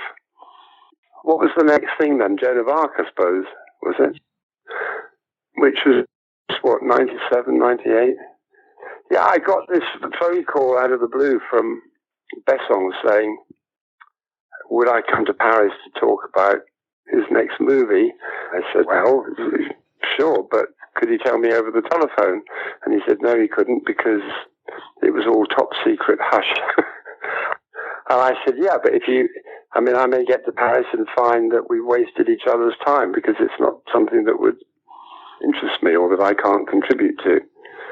So he said, well, it's from French history. And I said, well, in that case, it's one of 3 subjects. It's either Joan of Arc, Napoleon, or Dreyfus. He said, who told you? I said, well, not hard to guess if it's from French history. So anyway, I said, Joan of Arc. I said, yes, I've always been fascinated by Joan of Arc, and sure. So I went there, flew to Paris. He was living at the Raphael Hotel. I think he was in the middle of a divorce or something. At any rate, his residence had become the very beautiful Raphael Hotel, just off the Champs-Élysées near the Arc de Triomphe. We sat up on the roof, a nice bottle of Chardonnay, and I said, so what are you going to do? For a few pleasantries, that is. And he handed me a book and said, I want to make the real story of Joan of Arc. I said, the real story. And I looked at this book, which is all in French. My French isn't that great. Passable, but not great. And he said, this is the real story. And I looked at it, and I flicked to the end. There was no index and no bibliography. So I said, well, what is this? And he said, it's the real story. I said, but it doesn't look like a history book because it's got no index. And he said, whatever, it's the real story. It's how Joan of Arc, he said, all that thing about her being the daughter of a peasant is complete rubbish. She was the daughter of the Queen of France, and she was placed in a peasant family so that she would be there 18 years later, ready to lead the army against the English. What do you think of that? I said, I think that's the biggest load of old rubbish I've ever heard in my life. What are you talking about? He said to me, what are you talking about? I said, that she's the queen. Okay, she's the daughter of the Queen of France. They stick her in the family. First of all, how did they know in 18 years' time that was going to be the right moment? Yes, because it was the right moment, because the English had invaded France for 100 years. They'd never found a way of driving them out. So put her in with a peasant family. I said, but why bother with the peasant family routine? Why not just have her as the daughter of the Queen of France? Because then it looks like a miracle that she's coming out of the peasant family. He said, this is the true story. Apparently, people at the time in the 15th century signed documents to support this account. And the other story is complete rubbish, and it's just something put about by the church. How else, he said, can you explain to me that she could ride a horse and lead an army?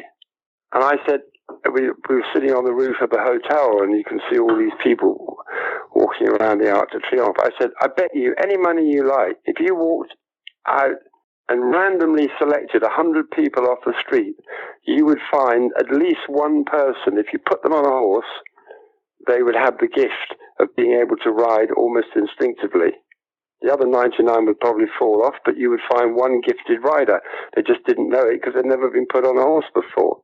As to leading an army, it's the leadership gene. Some people have it, some people don't. And it's very remarkable that in one human being, as Churchill said, the like of Joan of Arc happens once in 1,000 years, that you get the combination of the genes, the timing, the opportunity,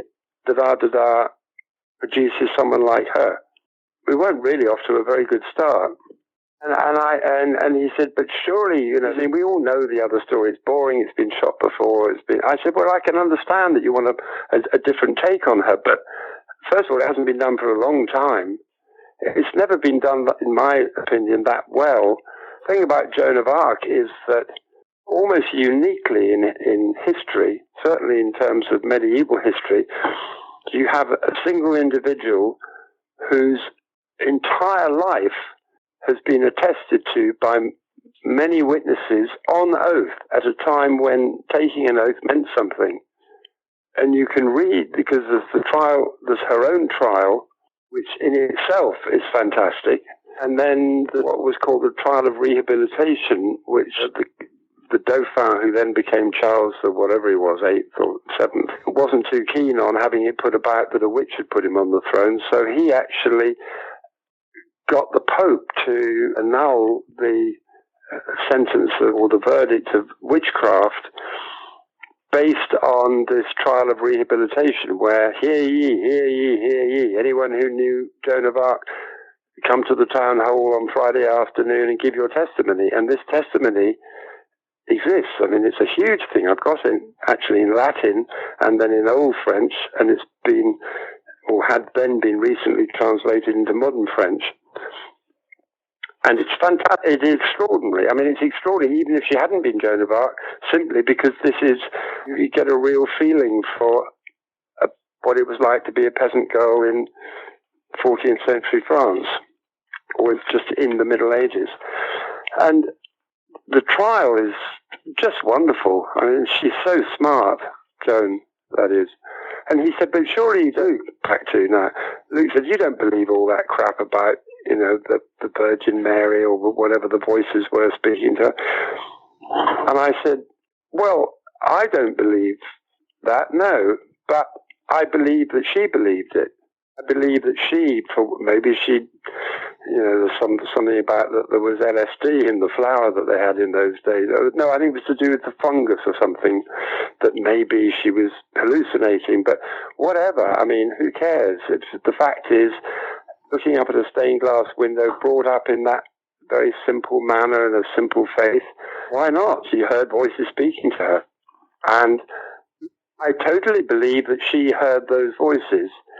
Whether I wouldn't have heard the voices if I'd been standing in the same room, but that's not the same thing, in my opinion.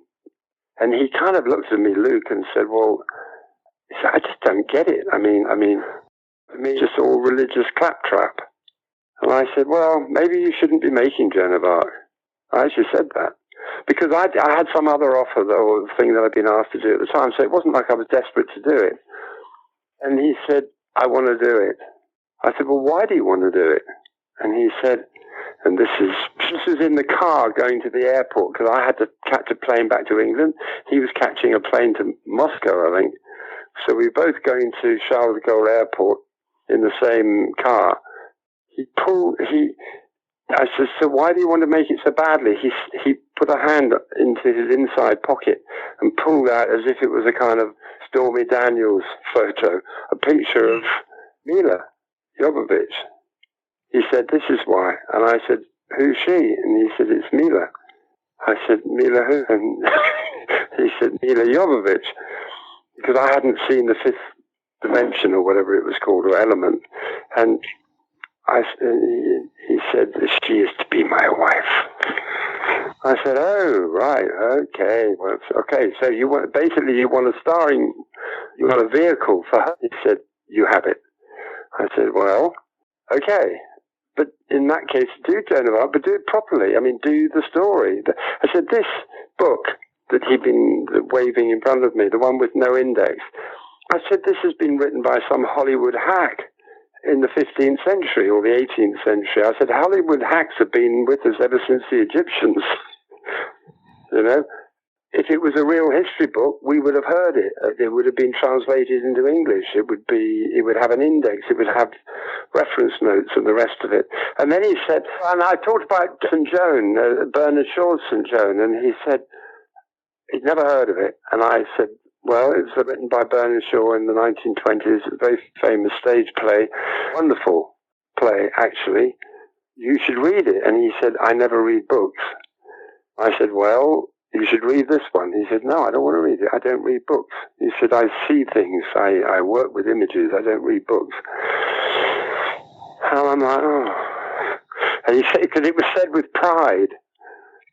The strange thing is, so I went back to, I said, think about it. Read more about Joan of Arc. This was in like August or September, and I went back with the idea of meeting again in December. And meanwhile, the agents have been making a deal, but I said, I won't do it if I feel it's a lie, if I feel that it's untruthful. And he said, why not? I said, I can't explain why not, but I just would not want to do it. Find someone else. But now the strange thing is, he talked to his producer and pitched two different stories. The story that he'd given me on the roof of the Raphael Hotel about the daughter of the Queen of France being surreptitiously smuggled into a French peasant family, or my story, well, I say my story, I mean the story of Joan of Arc, that I'd given him a pitch and the angle I would take on it. And his producer said, there's no question, Andrew's one. And to give him credit, Luke, he told me that story, and he said that was the reason. And I said, but that's not a strong enough reason. You should want to do that story because you believe in it, not because your producer thinks it's a better story. You've got to think it's a better story. Yeah, well, whatever, you know. Mila's coming over in a month's time and got to work hard on this script. So we went to work, and it was hard work from my point of view in the sense that we just simply did not see eye to eye on many, many things. We took a break at a certain point, and he went off, and he came back, and he handed me these pages that he'd written, and it was Joan of Arc, Joan in her prison cell talking to God. God suddenly appears in her cell, and they start having a kind of rap. And what do you think? And I said, I think it's terrible. And he said, well, why? And I said, because, I said, first of all, it assumes that you, the filmmaker, are God. Because in a sense, you are putting yourself in God's shoes, which is okay, but I have a feeling that God, in that case, wouldn't be speaking in this way. And it doesn't make sense, some of the things he's saying. He seems to be contradicting himself here. And the idea was that God would be, is she going mad? Is Joan going mad? And, well, the upshot was, he wanted Jack Nicholson to play it. Jack would only do it for, I think he wanted $6 million. It would have been 3 days' work. He wanted $6 million, and his name was not to be on the poster. So scuppered that plan. So he had to go and get Dustin Hoffman instead. And the film, I hated the film. Parts of it I thought were good, but I thought a lot of it like a shampoo commercial. I just didn't like it. But as I say, I don't regret the journey because it was fascinating. Because why else would you sit down and read with somebody who can speak Latin the entire trial of rehabilitation and the trial itself of Joan of Arc and that whole chunk of history? You wouldn't. I wouldn't anyway. It's only because it's part of a project, and then you throw yourself, or I throw myself into it. Can you tell me about the stuff that you did after that? Because I'm not familiar with that either. The Jim Button films. Perfume. I was doing new edition of my book about Jane Barry. I was really having a love affair, and also, well, it was a kind of love/grief because it was the years after Anno, but also with Karen, my new wife. We got married in 2006. So, and 5, I just said, I'm not doing anything for a year. I just want to have fun. And so I did. Then I did a project for a French producer that it was kind of weird. It was quite an interesting book called allegedly a true story. It was called The Mascot, about this Jewish boy in Russia who had become an SS mascot during the war, as a kid, had managed to evade being slaughtered with the rest of his family, and had been picked up half-starved in a forest, and had been adopted by the SS and given a little uniform and all the rest of it. And then at the end of the war, had gone to Australia, where he was, and for all I know, maybe even still is, alive and well. He was called Alex Curzon, and the book was called The Mascot, and it was a big bestseller. And this French director got the rights. If I would do a script on it, I met the Alex guy, and I met the son who has written the book, who was dying in the hospital. He got some strange disease. The problem was, and I wrote the script, but it's a little bit fishy. There was something a bit odd about it.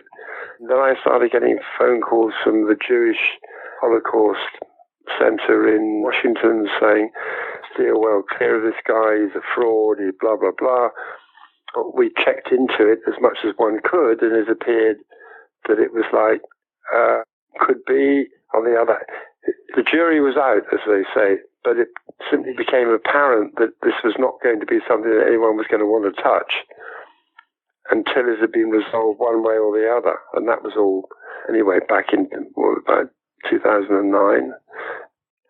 Then I was asked to do this Jim Button thing, that very strange children's book, which has been a huge bestseller in Germany, and over the years by Michael Ender, who wrote The Never-Ending Story, among others. And, I wrote a script. They paid me very well, and I wrote the script, but the brief was to try and make this appealing to an international audience. So I made a few changes to it. It needed them because it was just so strange and narrow and parochial. It was really just a road movie or a road story, and then, with no real construction to it. But, like Perfume, but the other end of the spectrum, this was, and still remains, it's like the sort of Peter Rabbit, I suppose, of German kids who grew up with it. Then the estate of Michael Ender, the lawyers, suddenly said, oh, you can't change anything from the book. So a lot of my efforts of what I've been paid handsomely to do, have simply had to cut them out. In the end, I worked with a German writer, very nice, we made it. I mean, we wrote it. They finally, Rat Pack, the company, got the money together to make it from Warner Brothers, but Warner's Europe. It was made in German, so my English script got translated into German. Well, actually, no. Dirk, who I co-wrote it with, I guess he did the translating into German. And I saw it. We went over to Berlin for the premiere about a month ago, and it was like, I thought it was as boring as the book, but what can I say? It was perfectly harmless, and I'm happy to see that it's done rather well for them. The last time I looked at German box office, it seemed to have taken about 12 million or something, which for a German movie is very good. And what they'll do with it overseas, I've no idea. But they seem to have worked out their figures, and if it works in Germany, then it's only got to make it.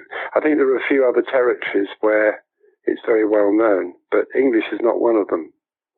They've since asked me to do a couple of other things of his, but I'm not sure I really want to do them, particularly as I'd much rather be working with Errol on Albert Speer and Napoleon, which is hopefully what's happening.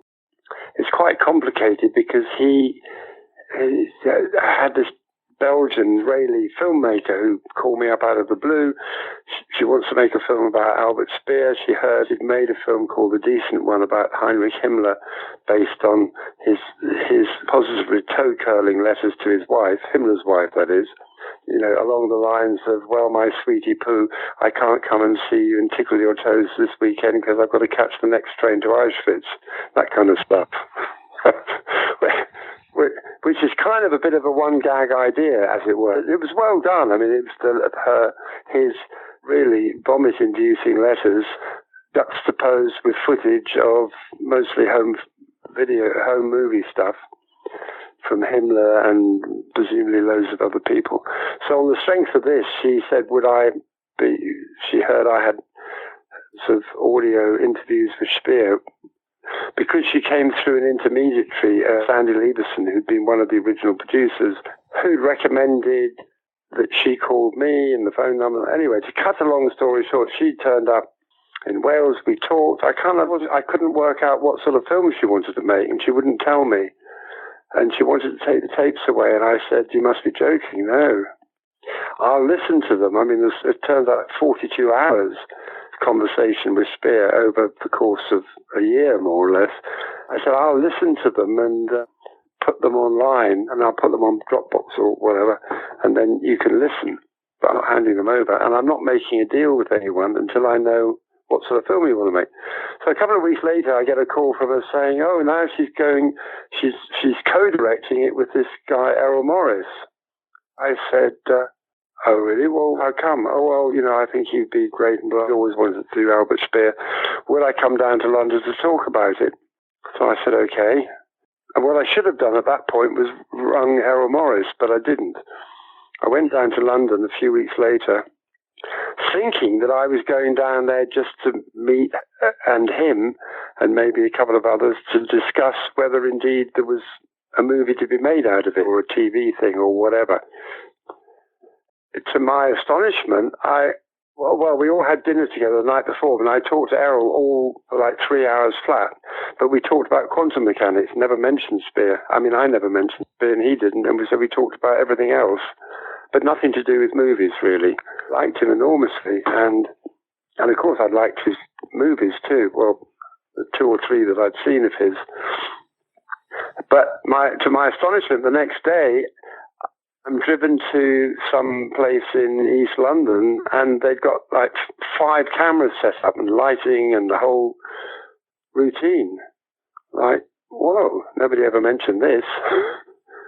Errol said, in his very charming way, "Yeah, well, I mean, we might as well get you on film talking as just doing it into a tape recorder." So I said, "Yeah, okay." So I sat down and chatted away for a bit to him, and in fact we spent most of the day doing it. And then I went back up to Wales and got on with my life, and then I got this rather hysterical call from her, who I'd hardly seen at the shoot, saying that Errol had now turned round on her and said he wanted to be solo director and to get rid of her, and she was the one that he begged to come on board as a co-director, and blah, blah, blah. And upshot was, would I stay with her? And I said, well, I suppose as you were the one that got on to me in the first place, I'll have to. Would I go out to Israel to be interviewed? So I said, well, yeah, we don't have a contract or anything, and I don't really want a contract at this point, but I certainly want some understandings.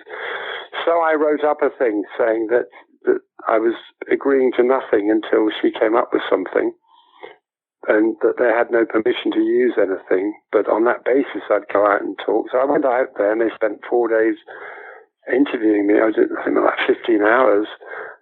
Meanwhile, on the second day I'm out there, Errol sends me a Vimeo link to a cut that he'd made, a 20-minute cut out of this stuff that we shot in London, which I looked at 5 o'clock morning, same night Brexit.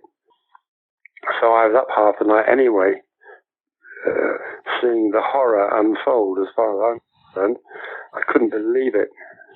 Anyway, so I get this thing from Errol, and I look at it, and I sent the link on to my wife. I just put one note. I just said, fuck. Meaning, this is rather good. Because what I like about Errol is he's got a great sense of humour. When you're talking about the Holocaust, of course, humour is not something that readily leaps to mind, but on the other hand, you have to have a certain sense of irony or something when talking about these things. Anyway, the Holocaust wasn't the central thrust of the proposed movie with Spear. And he just sent a note saying he hoped that this might surface one day like Dead Sea Scrolls, and it was just a pity that things hadn't worked out. And I didn't mention any of this to her, but I did to her partner. I said I'd been sent a rather good thing from Errol, but I didn't mention it to her. And then I came home and I said, so, send me a cut as soon as you've got something together. And a month went by and nothing happened. And then they started pressing on me to sign a contract. And I said, no, I'm not signing. I said I wouldn't sign a contract until you show me what it is you want to do. Oh, we can't do that until we got an editor, and we can't do that until you've signed. I said, what are you talking about? You can sit down. I said, I cut my own movie together in 5 days on a home video machine. You can use Adobe Premiere Pro, any of those things, and chop something together. It doesn't have to be sophisticated. No, we can't do because we can't get the permissions to. I said, but you don't need permission to, if it's in-house, you can do what you like and just take bits off YouTube, illustrated. I'd already given her access to a load of stuff anyway. This sort of dragged on for a week, and then I got a rather hysterical thing from her. In fact, a total meltdown on the phone saying, oh, you promised. And I said, I never promised anything. Show me an email where I promised. Quite the reverse. There's a chain of emails. Yeah. And I said, listen, I've dealt with hysterical actresses, but I cannot deal with a hysterical director. And I really think we should part company, which I did. And meanwhile, I had been talking to Errol, but I'd been talking to Napoleon. Also, another script that I'd written, which hadn't gone anywhere, but I was meant to direct it. Oh yeah, I forgot to mention that. I wrote that. Eichinger wanted me to write and direct a book, which is a black comedy called God Little. It's a black comedy about effectively a high school killing, except that they pin it on to Vernon, who was the friend of the one who did the killing. And I loved the book. I mean, it's black humor at its blackest, but I loved it. I wrote a script. I was amazed that Eichinger thought he could ever find the money, because this is not the sort of thing that you're ever going to find any money in America to make. Anyway, then he died. Eichinger, in 2012. I was very sad that he died. I wasn't so sad that the project didn't happen, because again, a little bit like the pornography, I thought, well, I don't know that, yes, I think it's funny, book, and it's black humor, but I don't know that this is really particularly helpful, to use Carol Reed's expression, especially high school killings, which were even then on the increase. I thought I wouldn't want to make a movie that might possibly prompt some crazy person to go and actually act this out. There's always that element of, I know people say Kubrick vis-a-vis Clockwork Orange, that the artist can't be held responsible. I'm not sure that that's entirely true. At any rate, I didn't mind that it wasn't made. Errol was very interested in that. And could he read that? And could he read the Napoleon script that I'd written, and he was so enthusiastic. He was very enthusiastic about both and wanted to do both.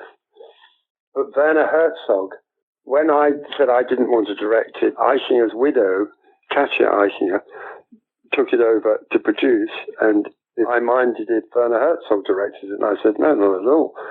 Partial admirer of his. We all met up in Berlin, and I liked him. He's a strange guy. But it never came to anything, even with Herzog as the director. They couldn't find the money because no American wanted to touch it. No American money wanted to touch it. So, yeah, but Errol was suddenly interested. But then when the Herzog thing, he was not so sure. Anyway, then he focused much more on Napoleon. And then it turned out, I said, listen, I chucked it in with Vanessa because I can't work with her, and I have no idea what she wants to come up with.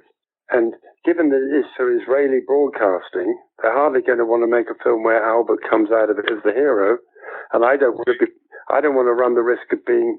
I mean, I don't mind defending him on certain points, but I don't want to come across as some kind of Nazi sympathizer at all. I certainly consider the Holocaust to be the greatest crime ever committed by one set of human beings on another. And I don't wish to, with 15 hours of interview, you can cut that any way you want. And I'd always said I wanted final cut on whatever she cut together anyway. That was in Reed, whatever. So Errol said, well, but I thought she had the rights to your tapes. I said, no, she doesn't have the rights to anything. He said, but she told me that she had the rights to your tapes. That's why I agreed to co-direct with her. I said, well, it's rubbish. As it turned out, when she came to see me originally, she was already doing it with Errol, but she never mentioned it to me, never mentioned it. So, it's one of those kind of, but so now she becomes the vexatious litigant and is taking Errol to court for, tortious interference with me, which is totally untrue because it was me, if anything, that went to Errol, not the other way around. And God knows what the legal fees are thus far, but Errol is determined to make it, and we all met up in London about 2 weeks ago. The French financier that is bankrolling it in terms of development, Spear and Napoleon. But I mean, he wants me to write the scripts of both of them, and they don't know who owns the script I wrote originally, theoretically for Paramount, because it's so long ago, no one's got any contract. Paramount doesn't even know that they had anything to do with it. But it's probably easier if I just rewrite some of the scenes from fresh, which are anyway based on historical fact. I think I've got to come up with a construction for him for six hours. I think it'll probably be around, the only way I can see of doing it is because they did make a rather good thing about Speer back in 2005, German director called Speer und, meaning Speer, and him, meaning Hitler. And they did a lot of dramatic reconstruction, interviewed Speer's children and his publisher, and there doesn't seem any point going down that track again, the same track. So I think this will be more along the lines of here's me and Putnam, David Putnam, that is, both reading Playboy magazine on the plane to make the Pied Piper and saying this is the film we want to make, going down to see Speer, having to get his approval, him showing us the Eva Braun movies, blah, blah, blah. But using that as a point to not exactly cherry pick through Speer's career with, I think he wants to get, who's the actor he wants? Coincidentally was born in Heidelberg. He's called Fassbinder. For Hitler, for Napoleon, he's got a guy called, I'm always so bad with actors' names. He's called Mark Rylance. Yeah, he was in that Dunkirk film, wasn't he? And I saw him in a thing called Wolf Hall, which was rather good. But I haven't seen him in anything else. I think he did a couple of Spielberg things, didn't he? Anyway, so Errol's been along to see him to do Napoleon, and I've been saying, well, why don't you see if he'll play Hitler too? Buy one, get one free. But it would be interesting because then you compare the two great dictators. chalk and cheese though they may have been, interesting. And I don't know why he wants to use me. I'm not a historian. There are plenty of people out there who probably know more about Napoleon than I do. On the other hand, I suppose I have a sort of passion for Napoleon. Maybe, I don't know. I'm not sure what the framework of that would be. I'm focusing on Speer at the moment. And I would make that business of was he at the Himmler address fairly central to it, because it's why we never made the movie. First of all, we thought he was there, and that meant the green light, and then suddenly, he wasn't there. Which doesn't, of course, mean to say that he didn't know about the Holocaust in some rather amorphous sense, but the fact that he wasn't at that particular meeting seems to be fairly clear. But so that the journey of trying to make a movie and then it coming off the rails would be the present tense, as it were, before popping back into the past tense, along with all these tapes and documentary stuff as well. But then that's Errol's thing. Working with someone like him, I don't want to inflict my point of view too strongly on him. Not that I think he's the sort of person who would put up with another point of view if he didn't want it.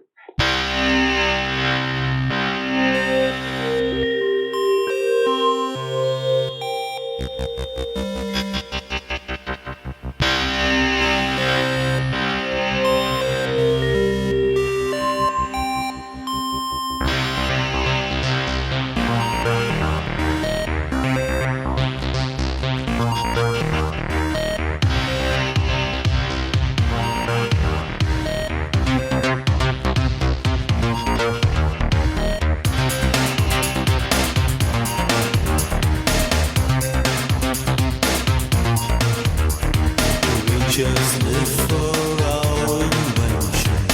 Factories are what we made. No intelligent attention can protect the human fate. We will have to pay for the things we have done to nature. And now it's time to change our minds. We should pay the price now. There is a pain deep in my heart when I see nature turns to stone and all my dreams will fall apart. We turn the world to stone.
There is a pain deep in my heart when I see nature.